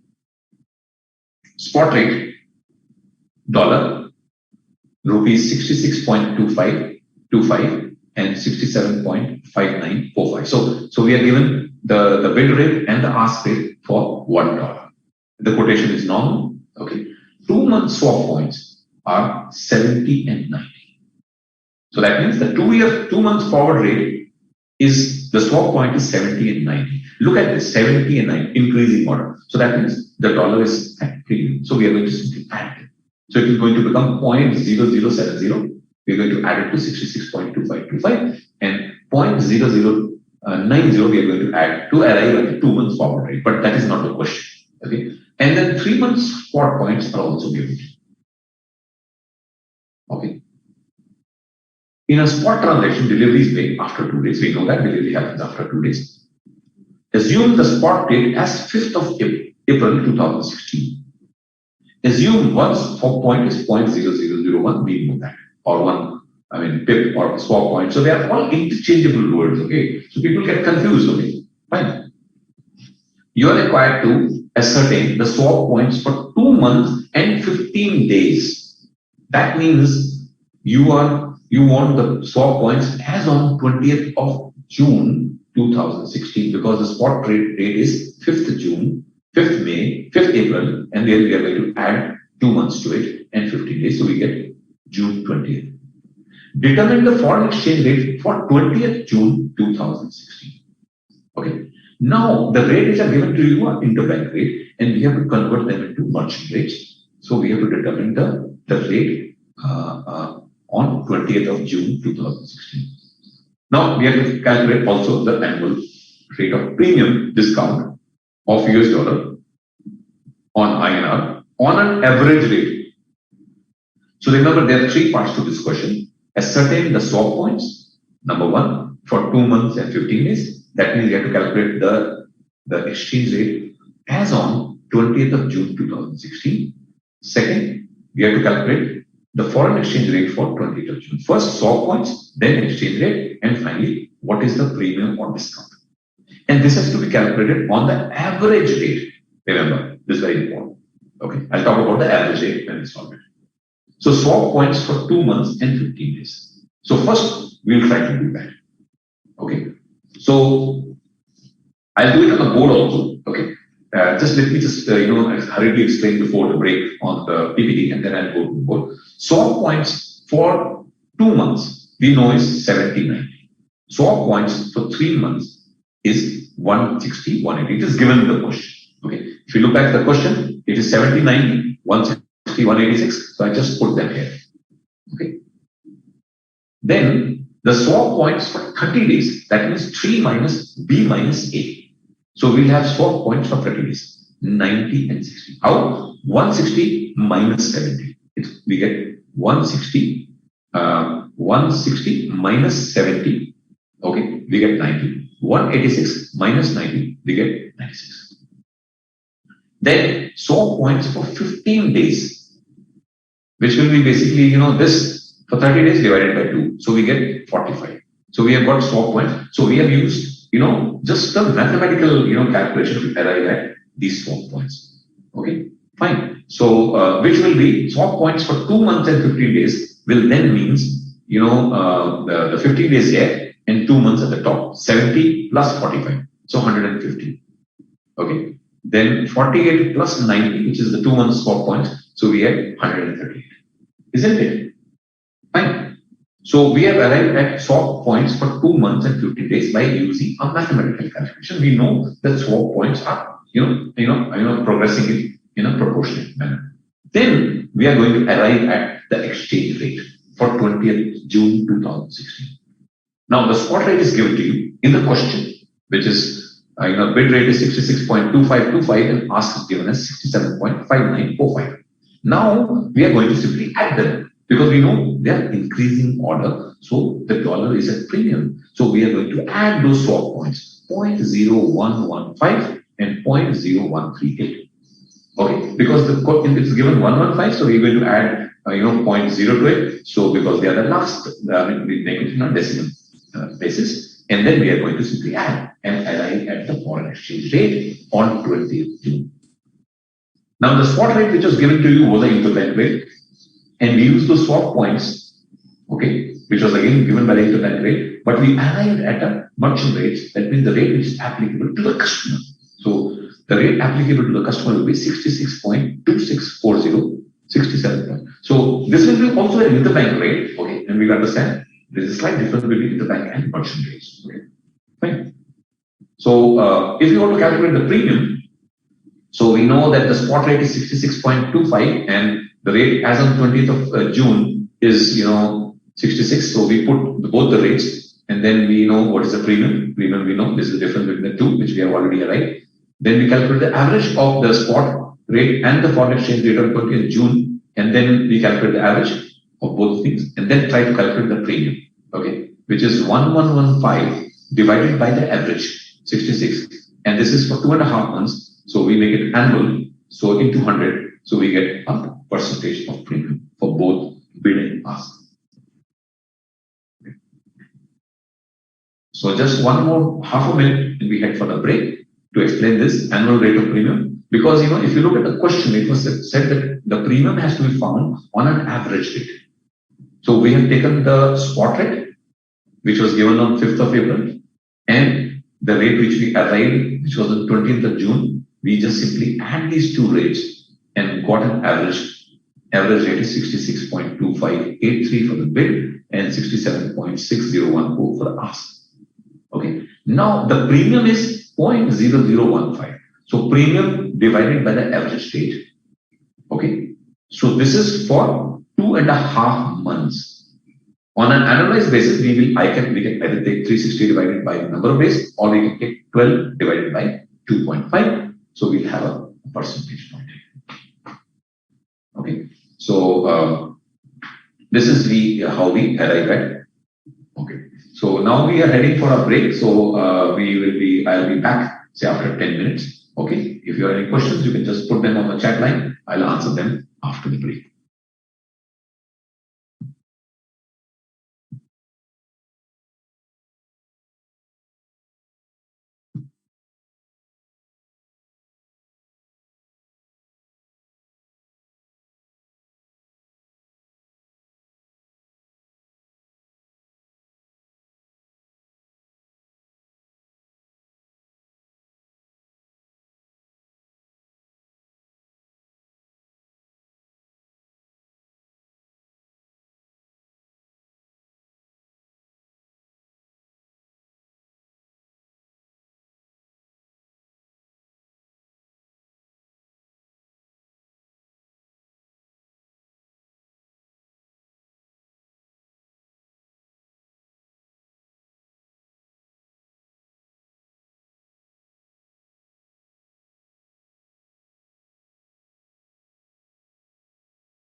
You can hear me, huh?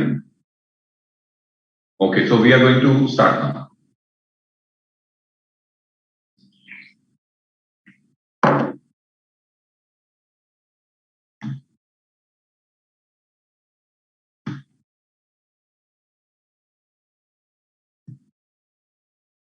Okay, students, so we are going to just start now in half a minute from now.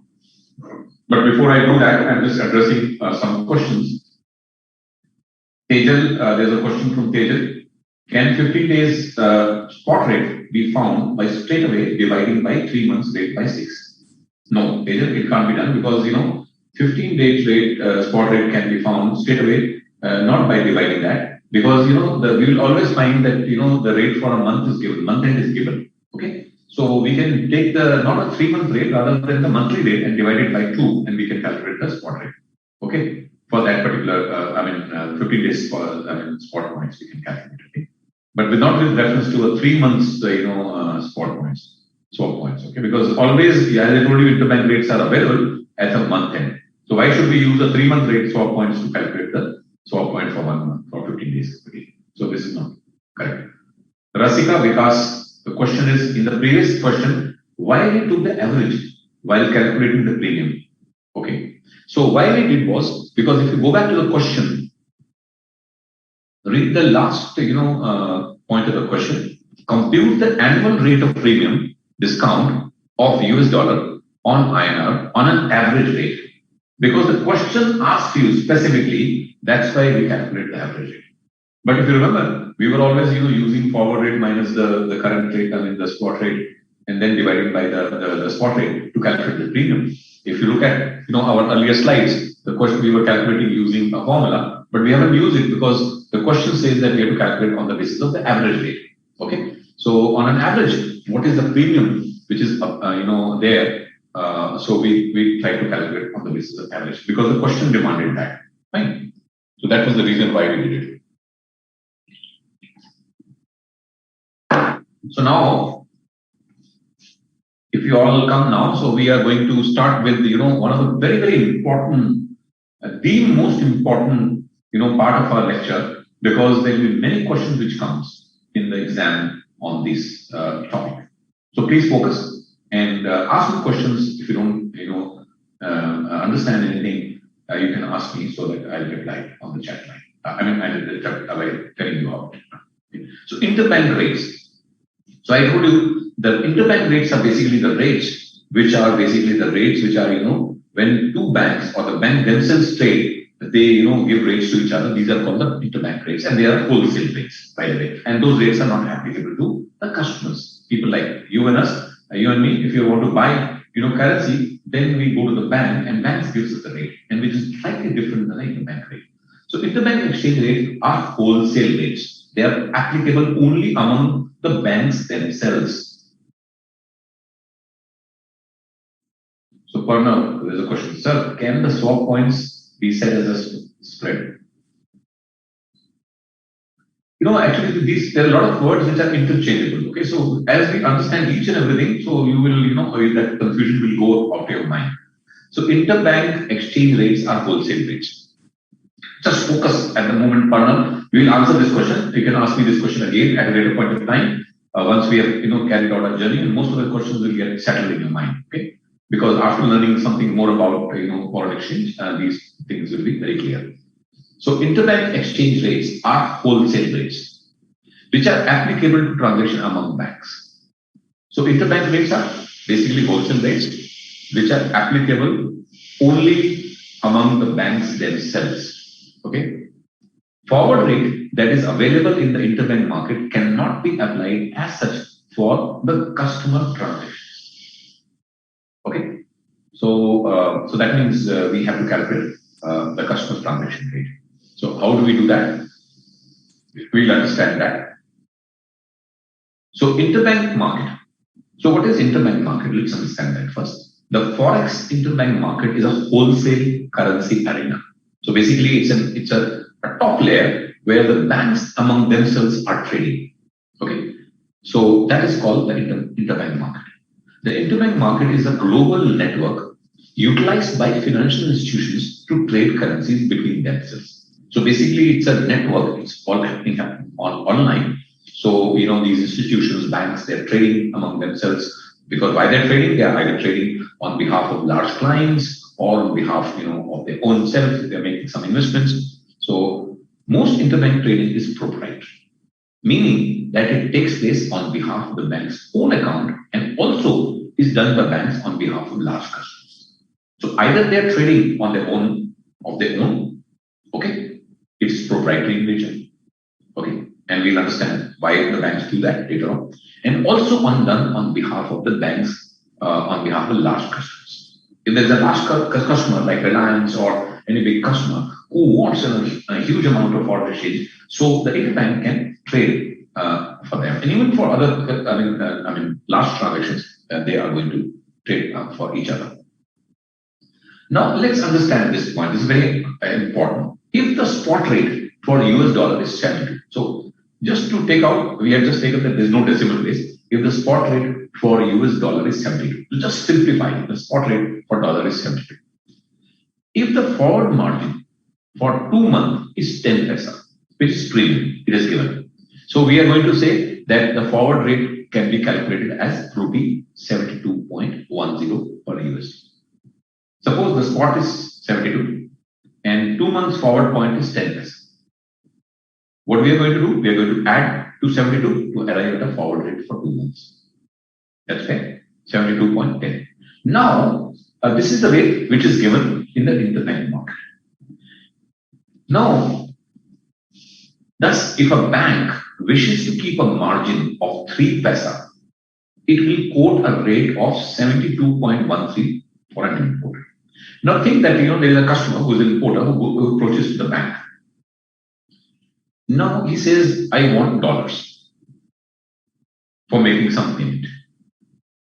So the bank is going to check the interbank rate. The interbank rate is 72.10. So that is that they are going to get these dollars at 72.10 from the interbank market. But they can't give this rate to the customer who is willing to buy dollars from them because he's an importer. So that's okay. We will give you the dollar at 72.13. We'll add a margin of 3 paisa.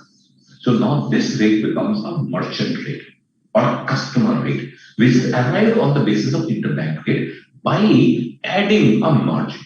So, and if you are an exporter, suppose if you are an exporter, so if you approach the bank will say that we will take your dollars, okay, if it's a dollar, at 72.07, means that they will take the dollar from the customer at 72.07 and then sell in the interbank market at 72.10, making a profit of 3 paisa. So bank is gaining 3 paisa for both the transactions, whether you are an importer or an exporter. So if you are an importer, they're going to add a margin, in this example, 3 paisa. So they're going to give you 72.13. Fine, Namita. And if you are an exporter, then they are going to reduce. Now, the most important point is what I'm explaining at the moment. So just focus on that. We will understand those 0.00 pips. So the most relevant part, just don't lose attention to what we are talking about. So this is very, very important because this is the most important. And if you don't learn, you're going to make mistakes. So your question is absolutely valid, but just focus on what we are doing right now. So what I'm going to explain to you is going to be the most best part, which is going to help you. Listen to me now. So, in a bid and ask, we add the margin. In a bid, we minus the margin. Now, if you are an exporter, so this is the rate at which the customer is going to buy the dollar from you. So you are an exporter. So interbank rate minus the margin becomes the merchant rate. Now, think about ask rate. Here we have added the margin. So the ask rate is for an importer, he is going to buy the dollar. Okay? So ask rate is applicable to him. In ask, we are adding the margin. So this is a rule that bid we minus, ask we add. This is the explanation. Most of the people struggle for this explanation that why we add to the ask, the margin, and why we minus in the bid rate? Because the answer is lying right in front of you, the screen. If you are an exporter, the bank cost of the dollar is 72.10 because the bank is going to look at the interbank market, which is a bigger market, and find the dollar trading at 72.10. Now, how can they give you the dollar at, how can they take the dollar from you at 72.10? They will take the dollar at 72.07 and sell that dollar which they have taken from you in the interbank market, because they are not going to keep the dollar with them. They're going to sell it in the interbank because they are making money in rupees. So they make a 3 paisa profit. Okay, so that means whatever price which is available in the interbank market, they are going to reduce that with their margin and offer that price to you. In case of a import transaction, what they are going to do, they are going to add the margin because this is the dollar they are procuring for you. So if they go into the market, they find the dollar is available at 72.10 and you need a dollar. So they say, okay, we'll give you at 72.13. So they're going to add the margin. So in the ask rate, we add the margin. In the bid rate, we minus the margin. Please understand this very, very carefully. You can just re-listen to my video again and again and you'll find it. And that is a very interesting piece of information. So we'll do a question now also very shortly so that the whole thing settles down in your mind. So before that, some small theory works like exchange rate applicable for transactions between two banks or forex dealers is known as interbank rate. Normally, interbank rates are quoted up to 4 digits after decimal. Now, the fractions become more important now. Okay, so the interbank rates are quoted up to 4 digits. So rates are rounded to 4 decimals in multiples of 0.0025. So whatever rate you arrive at, when the bank is dealing with you, they will, round it off in the multiples of 0.0025 before giving you the rate. Okay, so let's understand how it is done, the whole process, and it will be very clear to you. Okay, whatever is written on the slide, I'm going to explain that through an example. Okay, fine. So, but before that, just look at this. Interbank, there is bid and ask rate. Okay, deduct margin from the buying rate, add margin to the selling rate. What I explained to you, bid, the margin is reduced, and ask, the margin is added. So we arrive at interbank bid rate minus the margin is called the merchant rate, and interbank rate plus the margin is called the merchant ask rate. Okay, right. So so this is again. So you can just read this slide. It will be aware. Fine. So okay. So let's do a question. Right. Quotation for US dollar. I'll go back to the slide and just tell you what is written there. But let's do this question so that you can just appreciate what is written there. Quotation for US dollar in the interbank market is as follows. Okay, so let's put it. Quotation for US dollar in interbank market is as follows. Spot rate 75.2900 oblique 2975 per US dollar. So this is the spot rate. Okay, exchange margin is 0.10%. So this is what the bank is going to charge from you. Okay, determine the spot merchant rate from the above information. Rates are rounded to 4 decimals in multiples of 0.0025. Now here the fractions become very important. So some students are asking in my previous class, what to talk about. I mean, how do we tackle the fractions? Now, fractions are more important when you are supposed to calculate, when the question says that you have to calculate in fractions. If the question is silent about the fractions and it is just your knowledge, then you should not be so worried about the fractions. Okay, fine. So here you should be right because in this question or this example, you are supposed to round it off to 4 decimal multiples. Okay, so let's begin. So the spot rate is 75.2970. Exchange margin is 0.1%. So, and it has to be rounded off to 4 decimal places. Okay. So now the interbank rate is given. Okay. Interbank rate is 75.29 and ask rate is 75.2975. Okay. So this is given in the question. Then exchange margin is given to you 0.10%. So from the bid, you are going to reduce this margin. From the ask, you're going to add to the margin, and I've given the logic for that. Okay. So the margin can be calculated like this. Okay, and we can use our calculator for doing it. Okay. So what we do is basically we take 75.2900 and multiplied by 0.1. Okay, then we have to divide it by 100, so that becomes percentage. So we get 0.07529, which is here. So we are going to minus this from 75.290. Okay, fine. Okay, so this is. So when we minus this, I'll just open the calculator again. So this is, the original spot rate was basically interbank rate was 75.2900 and then minus 0.0752900. So we arrive at the merchant rate, which is 752147. Okay. Now what we do is we do the rounding off. Okay, so I'll just do that.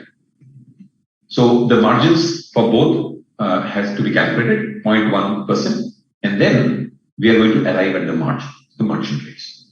Okay, so merchant rates are, in case of bid, we have deducted it. In case of ask, we have added it. Now the rates are not in multiples of 0.0025. So what we do is, so this will become 75.2150, and that will become 25. So rates rounded to 4 decimals in multiples of 0.0025. Now look at this, 2147. If you have to round it off, then it will become 2150. Okay, and if you look at the second one, which is the ask, which is 3728. If you have to be rounded off to 0.0025, then it will be getting 3725. And we all know how to round off. Fine. It would have been like in the bid rate, it would have been 21. 30,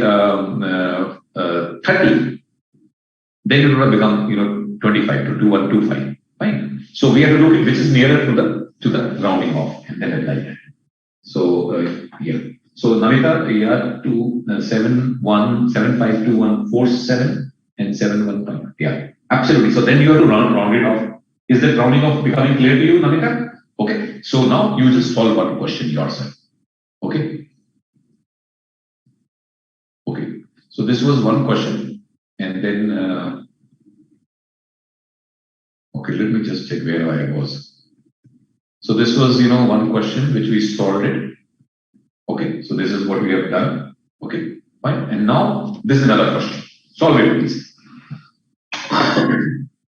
Quotation for US dollar in interbank market is as follows: spot rate 62.6800, bid ask is 62.7200, exchange margin 0.10%. Determine the spot merchant rates from the above information. The rates are rounded off to 4 decimal multiples of 0.0025. Now remember, the rates given to you are interbank rates. Now we are using the interbank rates to convert them to merchant rates. Whenever a customer comes to the bank, so the bank is going to quoting the rates by taking the rates from the interbank market and adding or reducing the margin to the rates respectively for the customer. So if it is going to be a bid rate, that means the customer wants to sell his foreign currency, like in this case of dollar, he is going to basically reduce the margin. In case of a ask, it's a buy dollar transaction, then he is going to add that minus plus. So bid, we are minusing, ask, we are adding. So adding when? Then you are an importer. You want to buy a dollar. So the rate will be 62.72200. But then the bank is going to charge you a little more because the bank has to make a profit. Because they are going to procure the dollar from the interbank market at 62.72, but they are not going to hand over the dollar at 62.72. They are going to add the margin to you. Okay, fine. How much? 0.10%. But if in case if you are an exporter, if you have come to the bank to give the delivery of dollars because you got it from your customer and you want to encash your dollars, then the rate applicable to you will be 62.68. But this is the interbank rate. So they are not going to, because they are not going to take the dollar at 62.68 because they can sell it at 62.68 in the interbank market. So if they take the dollar from you at 62.68 and sell at 62.68, they're not going to make any profits. So they are going to actually reduce the rate from the interbank and give you that rate so that they can sell at a higher price and charge you and give you a lower price. So bid it is minus, ask it is add. That's the reason for it. So I think some student, Praveen Kumar has solved it. Okay, wonderful. Let's see, Praveen. So 62.6175 and 62.7. Wonderful, Praveen. That's a great answer. Let's see some other answers, please, on the screen. So that's good, Praveen, that you are able to do it in a very fast time. And I hope others have also done it. Maybe that I'll be getting the responses very. So one more question we'll be doing before we move on to the other part of our learning. So I'm just waiting for some more answers. Janin has given 62.6175 and 62.7425. So somewhere some mistake in it. And the first part was absolutely right, 62.6175. Maybe that you have done some calculation mistake. So Sapna Mishra, 62.6170 and 62.780. So there's some calculations errors. But Ashok Kumar has done it right, 62.6175 and 78.25. So Ashok and Praveen, you're absolutely bang on. Okay, then you made some calculation mistake because the spot rate, the bid rate seems to be absolutely in order. Only the ask rate where you said 62.7830. Is that okay? 62.74. No, there's some mistake there. Tejal, 62.6175, 62.7825. Absolutely right, Tejal. Rasika, you are also absolutely right. Sabina, so if so it is a logic why bid is less than the ask price. Yes, absolutely. Priyadarshini, 62.6175 and 7825. Absolutely right. Namita, please explain round off again, whether it is round off upwards or downwards. Now remember, if you are saying 62 point, now rounding off is a very, very simple technique which we learned in our practical life. So it's nothing that which requires an explanation as such. But anyway, I'm going to explain Namita because even I get confused. So think about it. So it's a very logical, but we all get confused. So it is 62.6173 is the rate which is appearing as a bid on your screen. So what we have done, because the nearest multiple of 25 should be 75, isn't it? We can't say that it can be other than this because the next two we just add, so it is in the multiples. So 0.0075 is actually in multiples of 0.0025, and the nearest one is 0.0075. Look at the ask rate. Again, the 0.0027 was the coming, 78.7827. So the nearest, rounding off would be 2.0025. Suppose this was, what this would have been, 78.07. Then we can't multiple to, then we can't make a to set 25. Then it will go to 7800. Suppose it was, I'll just put it on a board, okay, so that you understand that.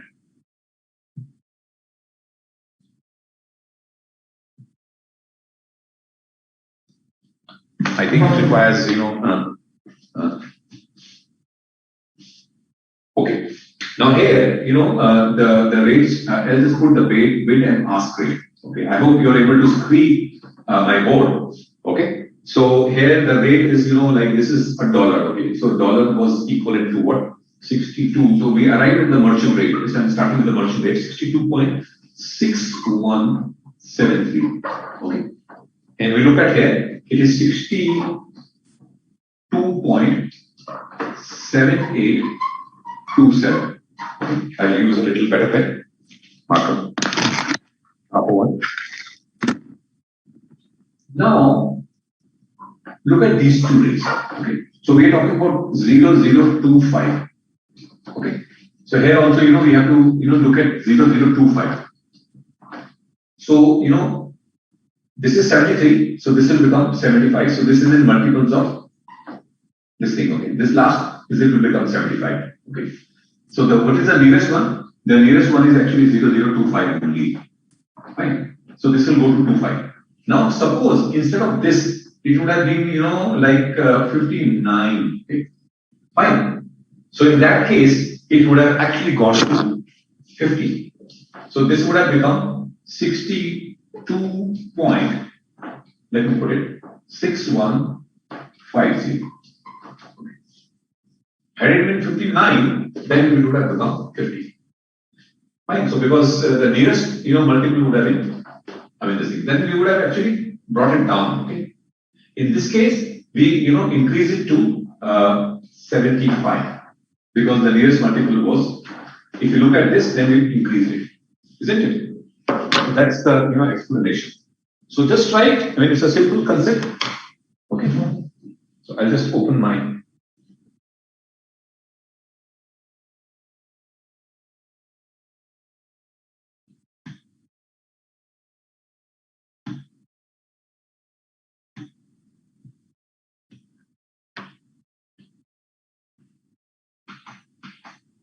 So Namita, had you got it now?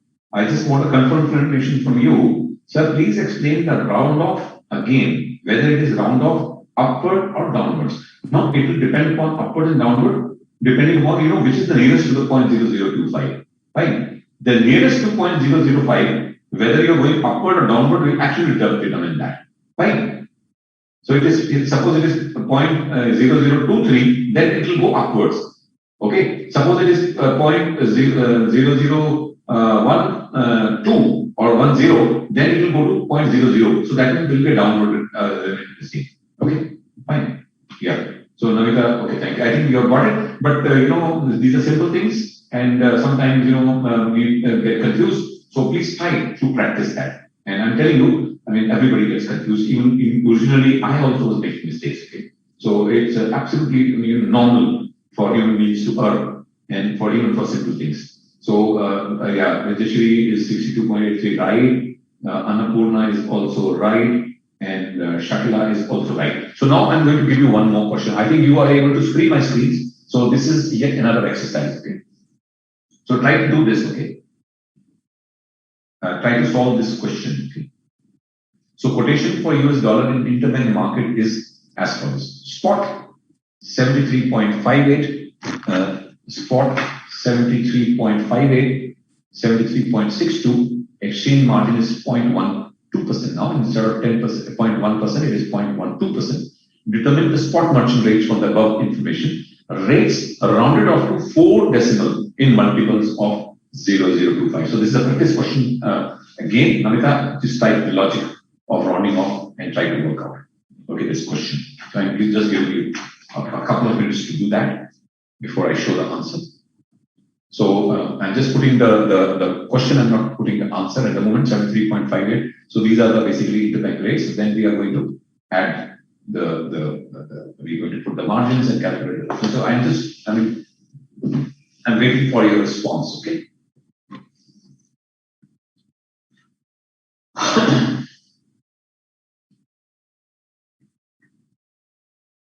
So if I just take back to the question, if you have not noted, so please look at the quotation. The interbank rates are 75.58, 0.62, exchange margin is 0.12, determine the spot merchant rates from the above information, rates rounded off to 4 decimal multiples, decimal in multiples of 0.0025.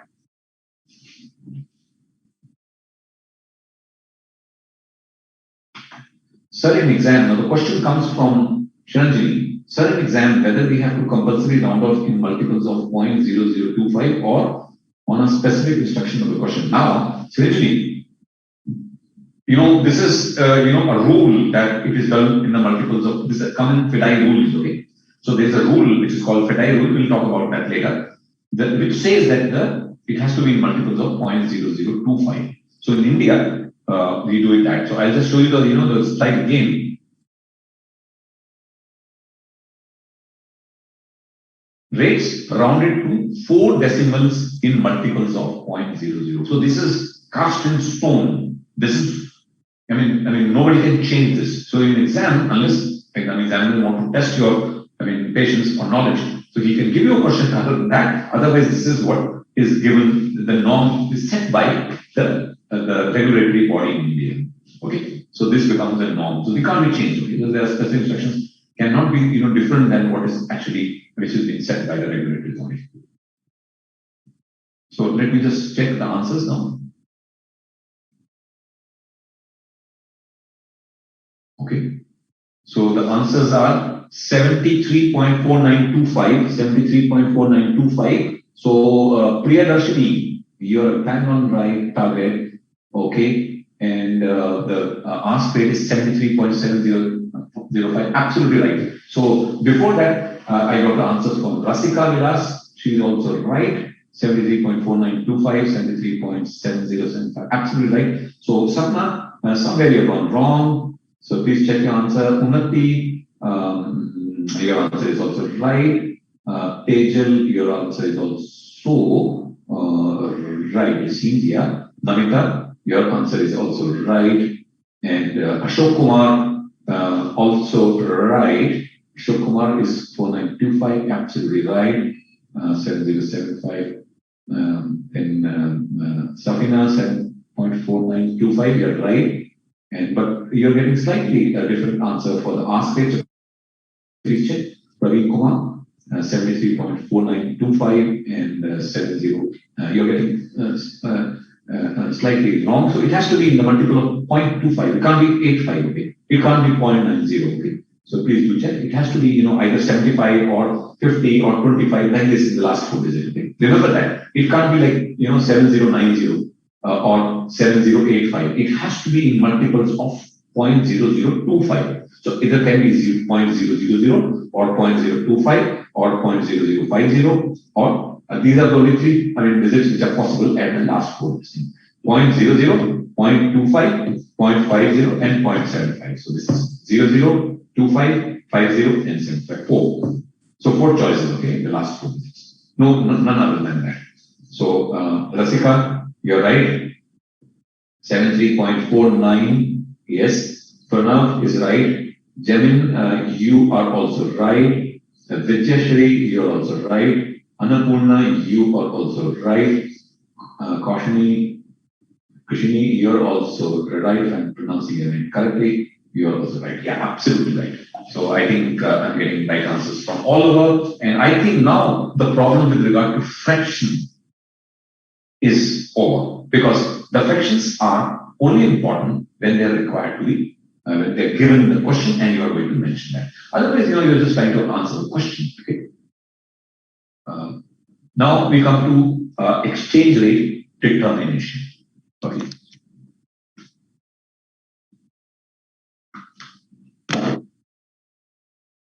Exchange rates can be for spot or forward delivery. We know that exchange rate can be given for spot or a forward delivery.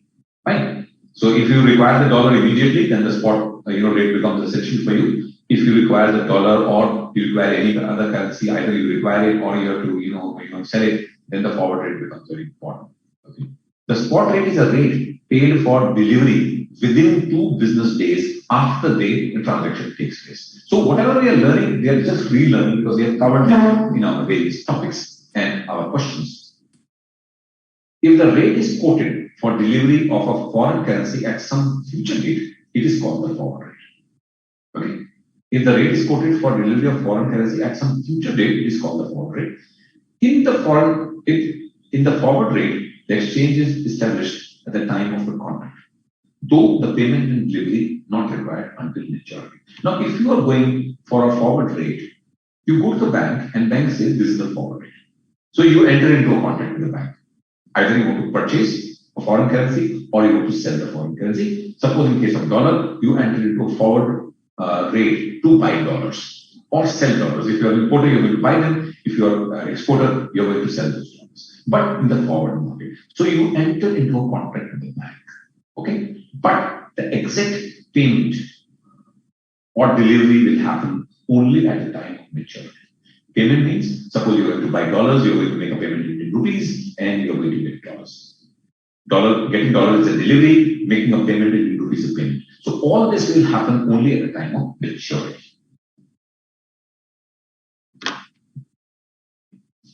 So there is one more thing. While rounding up to 70, we lost it. Why is not? No, it's a loss of the bank, but that is basically, as per the rules. So the loss is, in the fourth decimal place. So it's not going to be a big loss where the bank is worried about. Okay, fine. So, so this is as per the FDI rules, as per the rules of the regulatory authority. So it can't be rounded up to 70.0. So if you're a banker, you may think, okay, I will do it, but you're not allowed to do it. Okay, you have to suffer that loss. Okay. So in the forward exchange rate, the exchange rate is the time of contract. Though payment and delivery are not required until maturity. So this is right. Forward rates are usually quoted for a fixed period of 30, 60, 90, or 120 days from the day of the contract. So we get the quotation at every month and forward rates from the Interbank market.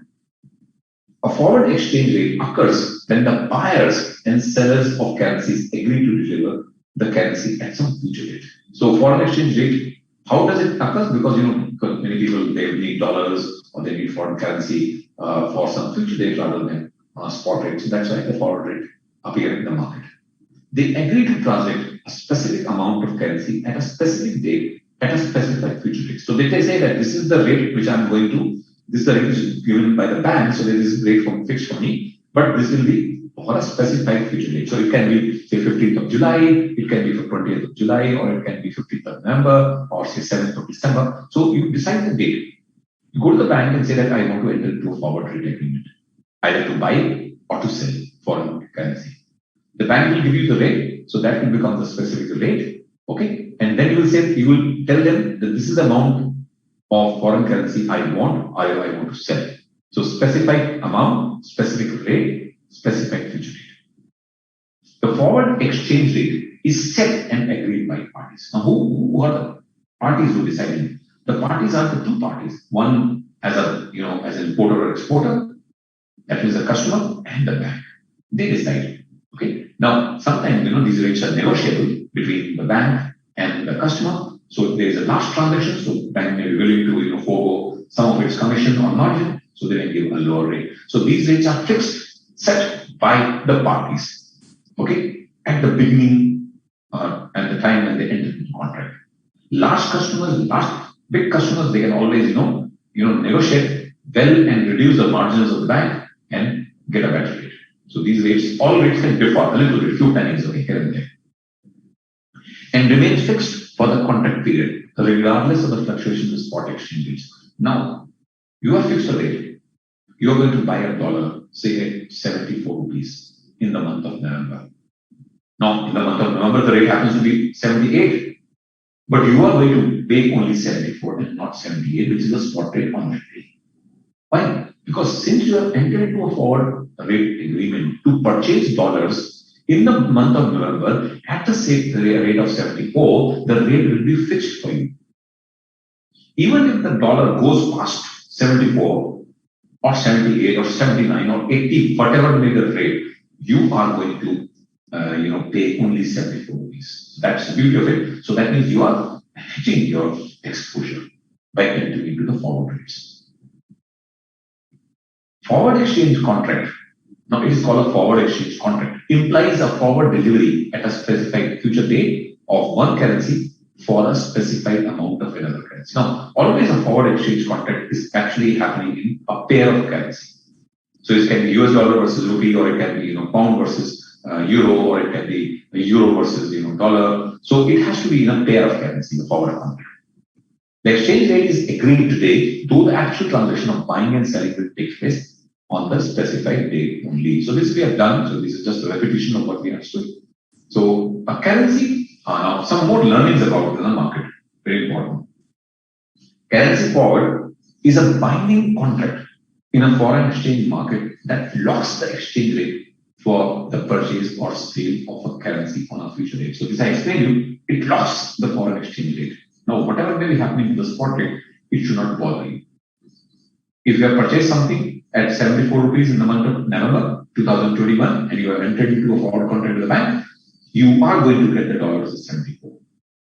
Now the dollar can go up to 78 or they can even depreciate to 70, but you have to pay 74 because it is locking the rate for you.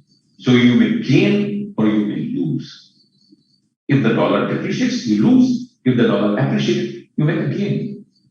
Fine. But you're not worried about it because you're just locking your exchange rate because you are actually done a business transaction with the bank. A currency forward is essentially a customizable hedging tool that does not involve an upfront margin payment.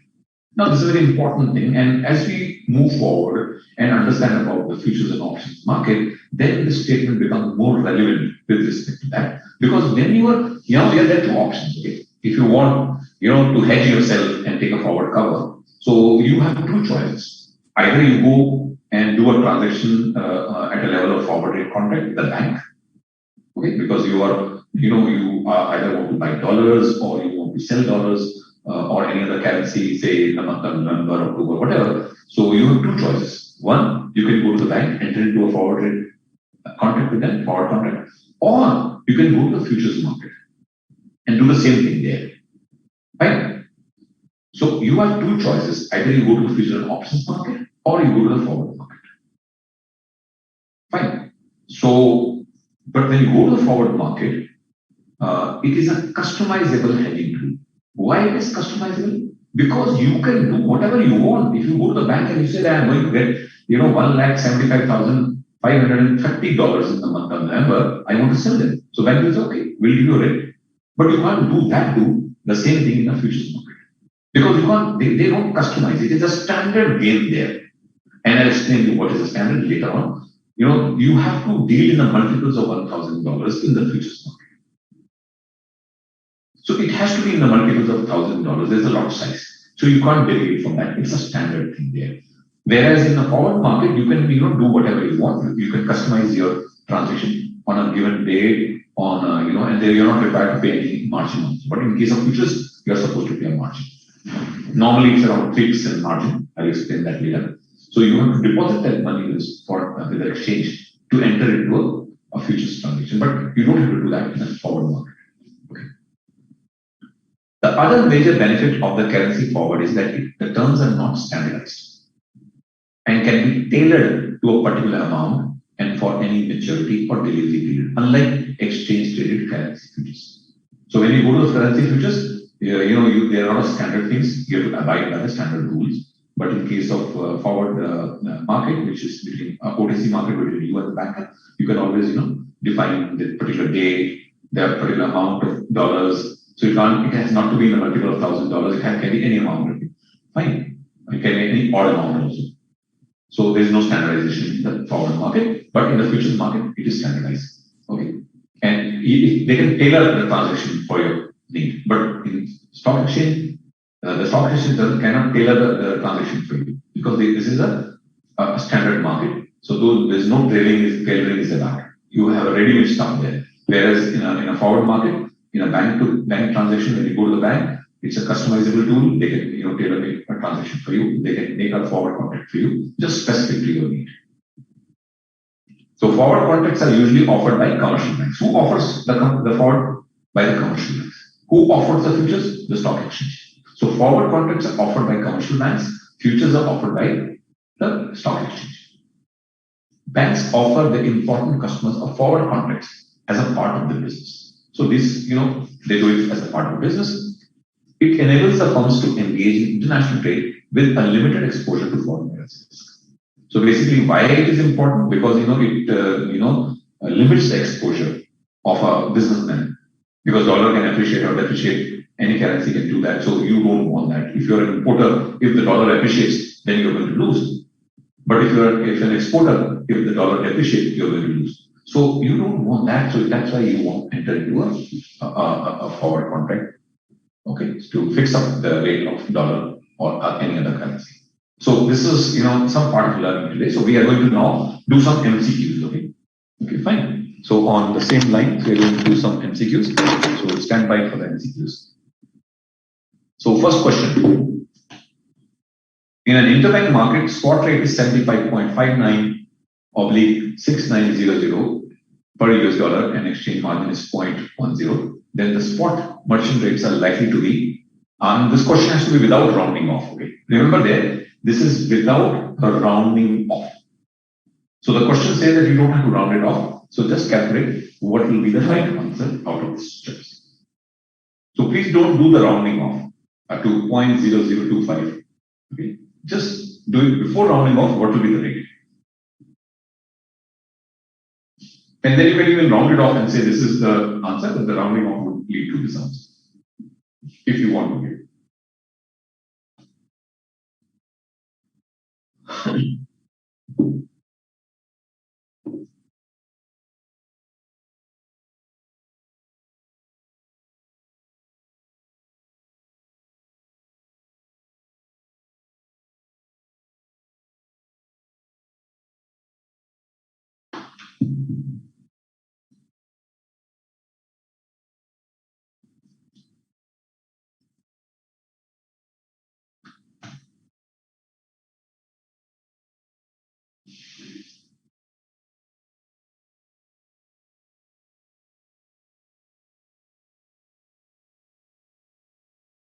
Okay, so the answer is basically the A1. Okay. So let me see who have got it right.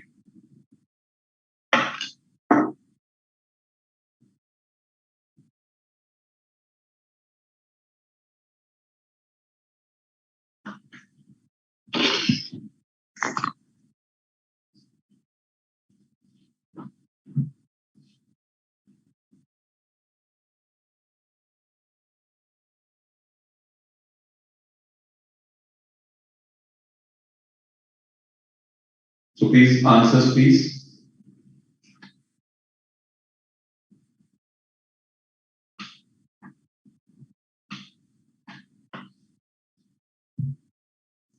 So in the interbank market, spot rate is 75.59 stroke 6900 per US dollar, and the exchange margin is, the answer would be A. So I'm just taking the answer. The answer is A is the answer, right? Absolutely. Sapna, you're absolutely right. Muruga, Gajar, you're also right. Praveen, your answer is also right. Namita, your answer is also right. And Rasika, you're also right. Fine. Okay. So now this question. Hedging is used by corporates to decrease the variability of expected cash flows, to decrease the variability of income tax paid, to increase the variability of the forecasted fund flows. So hedging is used by corporates to do what? A, B, C, D. So what should be the right choice? Does it decrease the variability of the expected cash flows, increase the variability of the forecasted? So what is the right choice? Okay. So what are you trying to achieve when you want to hedge?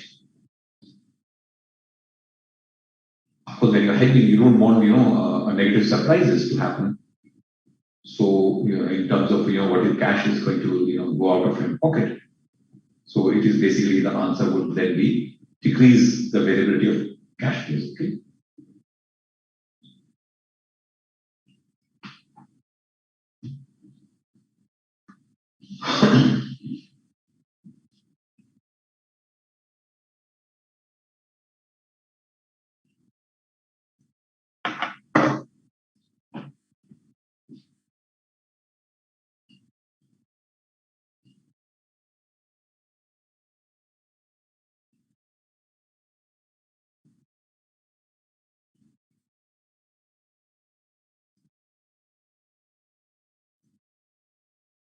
Second A, absolutely right.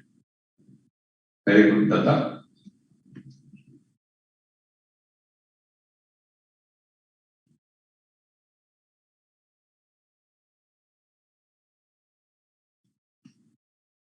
Okay, now we come to the question number 7. Okay, just try to answer this question.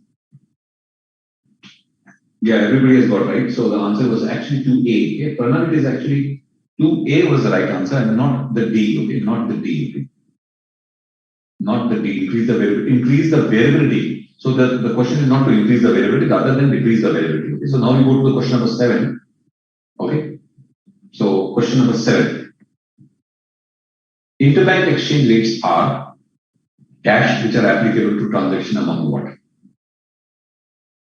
Interbank exchange rates are dash which are applicable to transaction among whether the option A is correct, which is wholesale rates, banks, retail rates, retail customers, wholesale rates, and transaction among customers, wholesale rates, which is applicable to transaction among merchants. So what should be the right answer?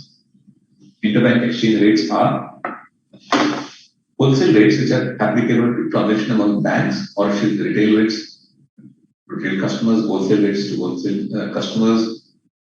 So which is the right one?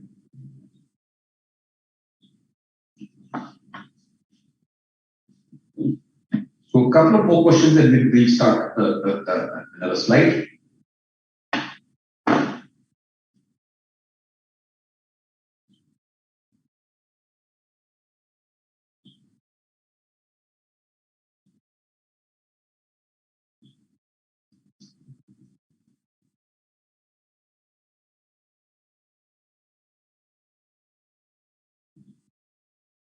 So wholesale rates and among banks, yeah. Yeah, I think everyone of you got right. Seventh is option C. No, the answer is Tejan. Answer is actually the wholesale rates and banks, and not wholesale rate and merchants. Fine. So okay, so this is okay. This is a simple one. Okay, now the ninth one. Okay, the major benefit of currency forward is that it means it turns a dash and can be dash to a particular amount and for any maturity or delivery period. The major benefit of currency forward is that terms are not standardized and can be tailored, or they are fixed and can be tailored or standardized, not tailored, fixed, not tailored.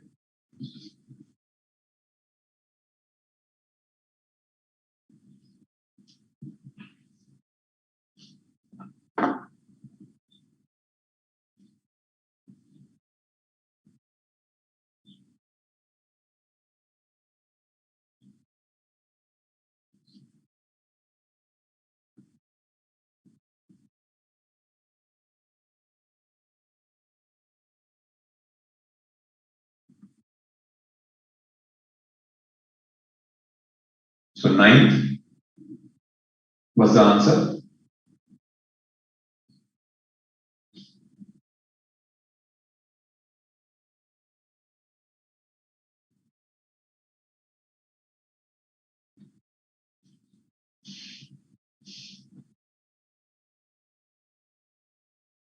So the answer is basically not standardized and tailored. So that's the answer for the question number 9. The major benefit of the currency forward is that the items are not standardized and can be tailored to a particular amount for which the maturity is. So the currency forward markets basically is, yeah, so I've got the answer. Namita Goyal, you're right. Absolutely right. Namita has given the right answer. Annapurna has given the right answer. Lisa has given the right answer. Praveen has given the answer. And Pranav, sir, can you share the PPT? Definitely, I'll share the PPT. Pranav, and the PPT will be sent to to the institute, and they will share it with you. But I'll talk in the morning to the person there, and it will be done right after the lectures are over. So on 7th of July, you will get all my PPTs with you. Okay, so don't worry about that. Till the time, you just keep listening to my video. Okay. So Srada, the answer is not the same. Surya, your answer is also a bit wrong. Datta and Sapna. So please look at the answers. It is not standardized and tailored. So last, a question on the MCQ front. The foreign currency. Sir, will you load the MCQ PPT on the portal, right, sir?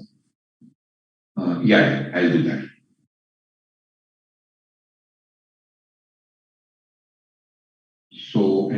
So foreign currency, okay. So Shiranjini, foreign currency exposure can be avoided by entering into a forward contract Absolutely right, Chandini. Absolutely right. The foreign currency exposure can be avoided by entering into a forward contract.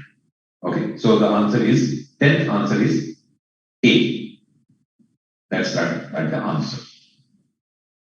Okay.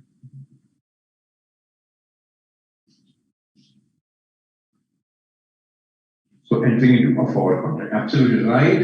The answer is A. So one more question we'll squeeze in. So at 9:40 we'll end up. We'll go to the next chapter. Okay. The exchange rates quoted by an authorized dealer to the customer is known as what? Interbank rates, merchant rates, commercial rates, wholesale rates. Okay, so I think many of the students have given the right answer. So please check for 11. Shafina has given 10A, which is right. Surya Lodi has given the right answer. Sapna Mishra has given the right answer. Karthik K, you have written the right answer. Kushni, you have also given the right answer. 10, no, it's C, actually it's A. Okay. Unati Chen, the answer is 10A. Yes, right. Absolutely you're right. Okay. So now do the 11th one. Okay. The exchange rates quoted by authorized dealer is to its customer is known as what? The exchange rates quoted by authorized dealer or by a bank to its customer is known as what? Interbank rates, merchant rates, commercial rates, wholesale rates.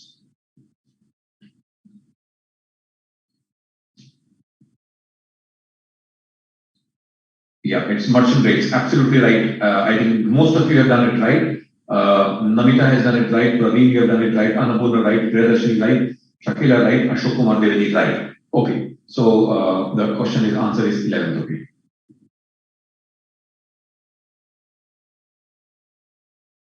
Okay. So that finishes, our MCQs. I've skipped some of the MCQs, so but I'll be sharing the slides with you so that you can have these MCQs with you. Okay. So we are going to, do some more.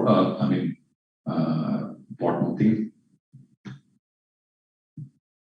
So I'm going to now, after a gap of 1 minute, I'm going to start with another, So it is basically the third slide.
Okay, can you hear me? Okay, fine. So sorry, I was on mute. So I'll just start. So today, we are going to talk about exchange rate determination, and most of the sorry, you're muted, please. Yeah, I have done that. Okay. I've done it.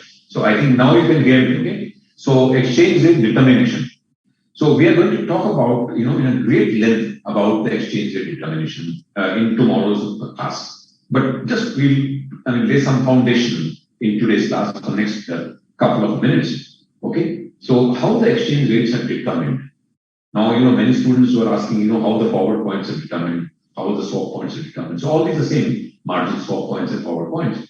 And what is the interest rates, has to play with the interest rate with the exchange rate determination. How the interest rate is linked to the exchange rate determination. So there's a big linkage to that. So we are going to talk about that today. Okay. So, but how the exchange rates are determined. Now, history is long back. So there were a lot of theories which came up at the beginning. So let's talk about some of the theories, theories of exchange rate determination. The oldest theory was called, so am I mute again? No. Yeah, I'm talking. So this is basically, the first theory is called the mint parity theory. Okay. Mint is basically gold. Okay. So gold price in Britain was say 20 pound per ounce. And in US, it was 80 pounds per ounce. So which meant essentially that 1 pound is equal to $4. So this is the oldest theory. Historically, this was a theory which was there in early 1900s.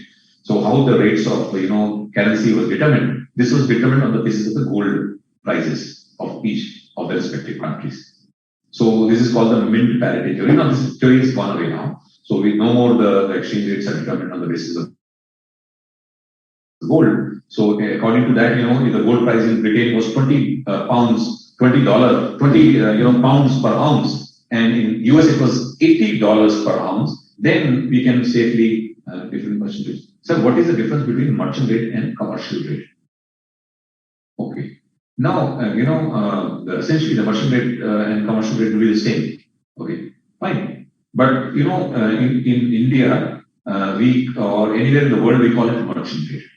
Of course, the name merchant sounds a little bit different than it is applicable to the individual customers, but this is traditionally what we have been saying. I mean, to the transactions which are happening in the retail markets between the banks and their clients, they are called the merchant rates. Okay, and commercial rate is basically a generic term which is being used. Okay, so the normal language which is used is either the interbank rates or the merchant rates. Commercial rate, somebody can use it loosely to refer to the merchant rate itself.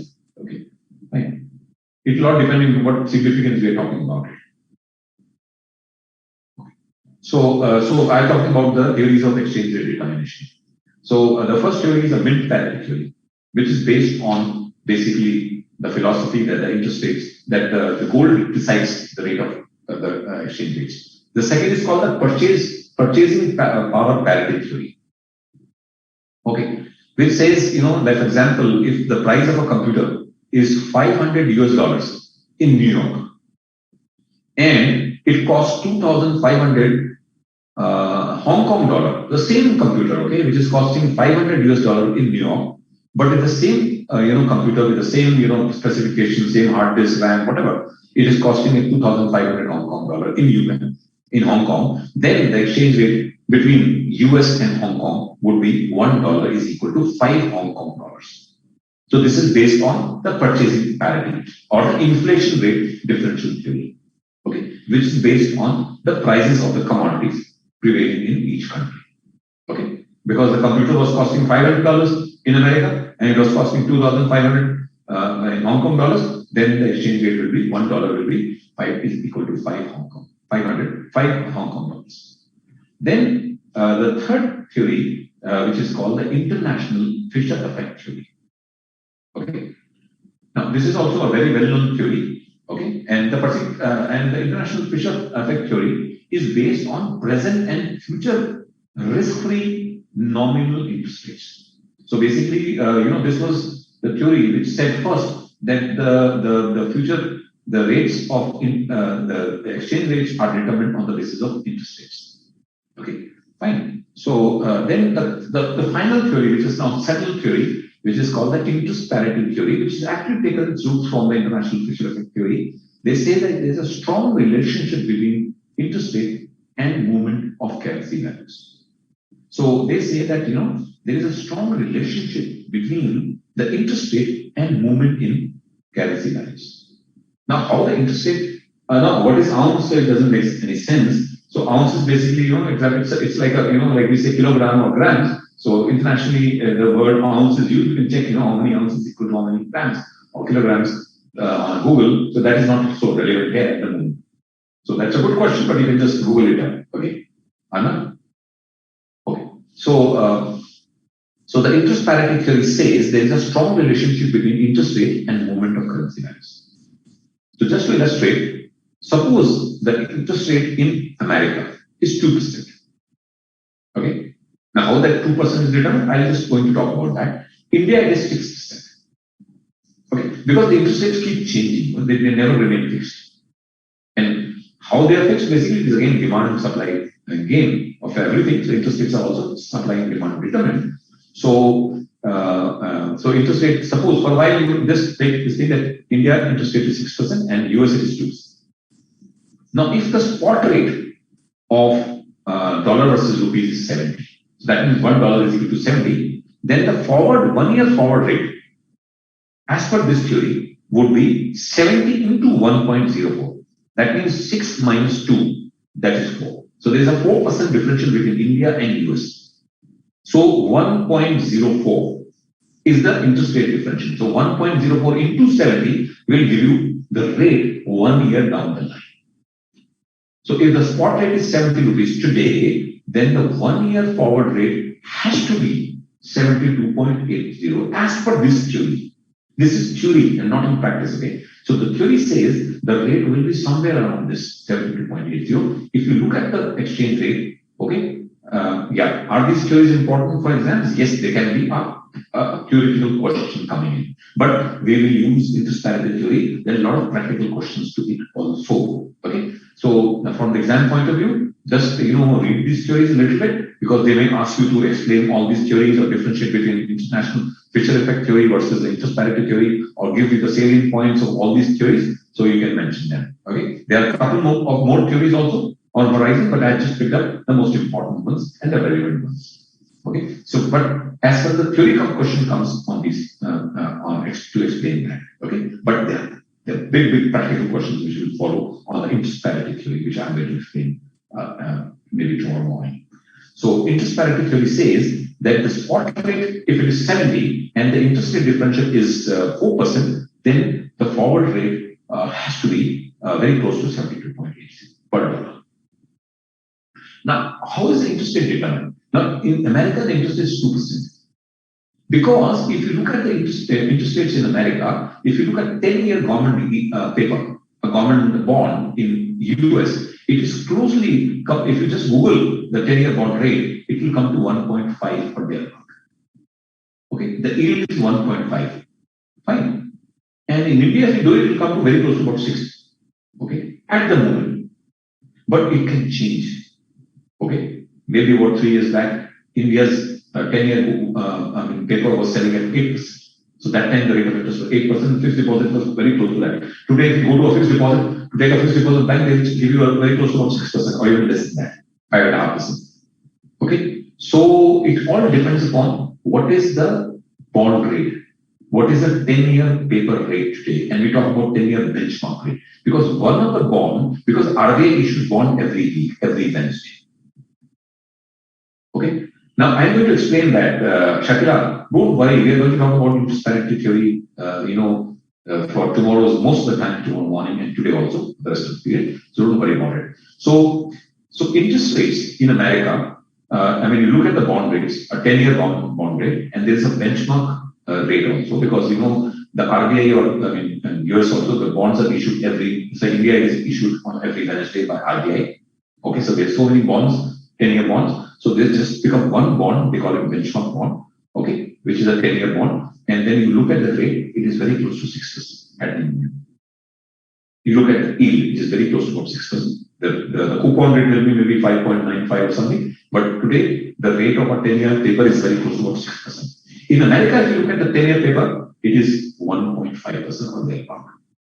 Now, that is a rate that government can borrow from anyone. And that is risky. But if anybody else has to borrow, for example, if the bank has to give a fixed deposit, they will give you slightly higher than the common bond rate. Because the banks are slightly riskier compared to and they are riskier compared to the common, because government has no risk. Okay. And then if the corporate has to borrow, like any company has to borrow, then they will be borrowing much higher rate than the risk-free rate. So the risk-free rate, which is around close to about 6% currently, which is a 10-year bond paper, is the deciding factor of the interest rates in India. Okay, whatever is the rate prevailing in a 10-year bond paper becomes the benchmark rate for all other interest rates to follow, whether they are going to be a fixed deposit rate, whether it's going to be a corporate rate. Now, corporate rates will again differ from each company to company because they have their own interest rating, they have their own rating, like a triple rated company or like a double rated company or a triple B rated company, depending upon your own credit worthiness, because there is a risk associated by giving money to a company, and the risk is different from company to company depending upon the financial health. On the basis of the financial health, each company is given a long-term rating by the CRISIL or ICAI. So the rate of interest will keep going up and up from the baseline rate, which is called the 10-year bond paper. So currently the rates which are coming on your screen are very close to about the 10-year bond paper. So the US interest rates are very close to about 2% and India at about 6%. So what is the interest rate differential? 4%. Fine. So that means if something is trading today at 70, it will trade at 70 into 1.04, which will be 72.86. Okay. Now, why interest rates? Why interest rates? Because interest rates are determined on the basis of inflation rates in the country. The underlying, principle is the inflation. The more the inflation, higher the interest rate, and higher would be the currency's rate changes. So the country which is having the least inflation, lowest interest rates, will always have a strong currency. Compared to a country which is having a higher interest rates, higher inflation rates, will always be a weaker currency. So the currency which is having a low interest rate will always trade at a premium compared to the country whose rates are higher. So that's why traditionally India has been always a weaker currency compared to the US currency, and we always trade at a premium compared to the dollar trades at a premium compared to Indian rupee. Going back in 1950s, the rate of Indian currency was $1 equal to 1 rupee. Because India's inflation rate differential is around 4 to 5%. So on an average, we have depreciated to the extent about 4 to 5% over the last 50, 60 years. And today what we see the rate is at close to about 70. That's the reason for it. Okay? Because in India, the things are becoming costlier. Okay? So the dollar has to appreciate because the dollar should not lose its strength. It should be able to buy the same thing in India for the same thing. You can't, because dollar, there's nothing wrong with the dollar. So to compensate the dollar in its value, the rupee will depreciate. Okay? And the dollar and rupee parity will remain the same. So that is the underlying principle behind this theory. That it is an interest rate differential which actually determines the foreign currency rate, and it is dependent again on the inflation rate of the two countries. Okay, so let me see if we can. I think we will end up here. Okay, and we will start tomorrow fresh. Is there any questions, please? Any questions you can ask me?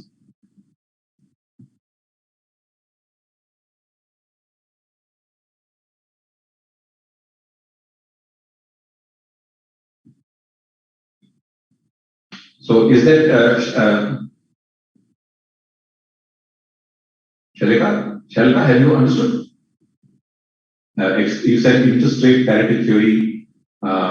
Is there any question in your mind again? You can ask me. Pranav, are these theories important for exam? I have already answered you. Okay, so fine. So I think most of the things I've answered. So we'll start with, this is a very, very important learning about the interest rate parity theory and the questions which I'll be doing. So I'll put it for tomorrow. Okay. So if there are any questions, you can ask me, and I'll be there for 1 more minute before we end up the.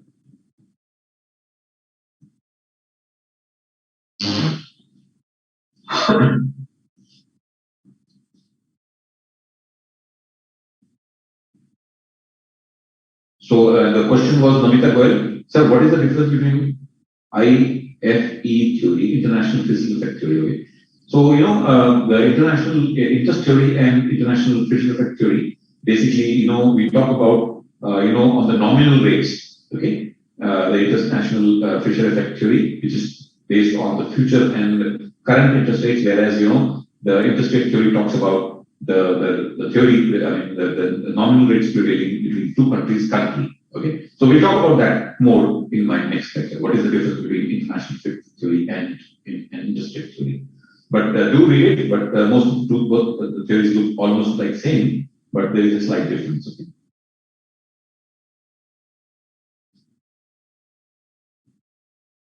Sir, if possible, can you revise these theory once again in tomorrow class? Yes, I'll do that. Definitely. I'll start because I'm going to start tomorrow morning again.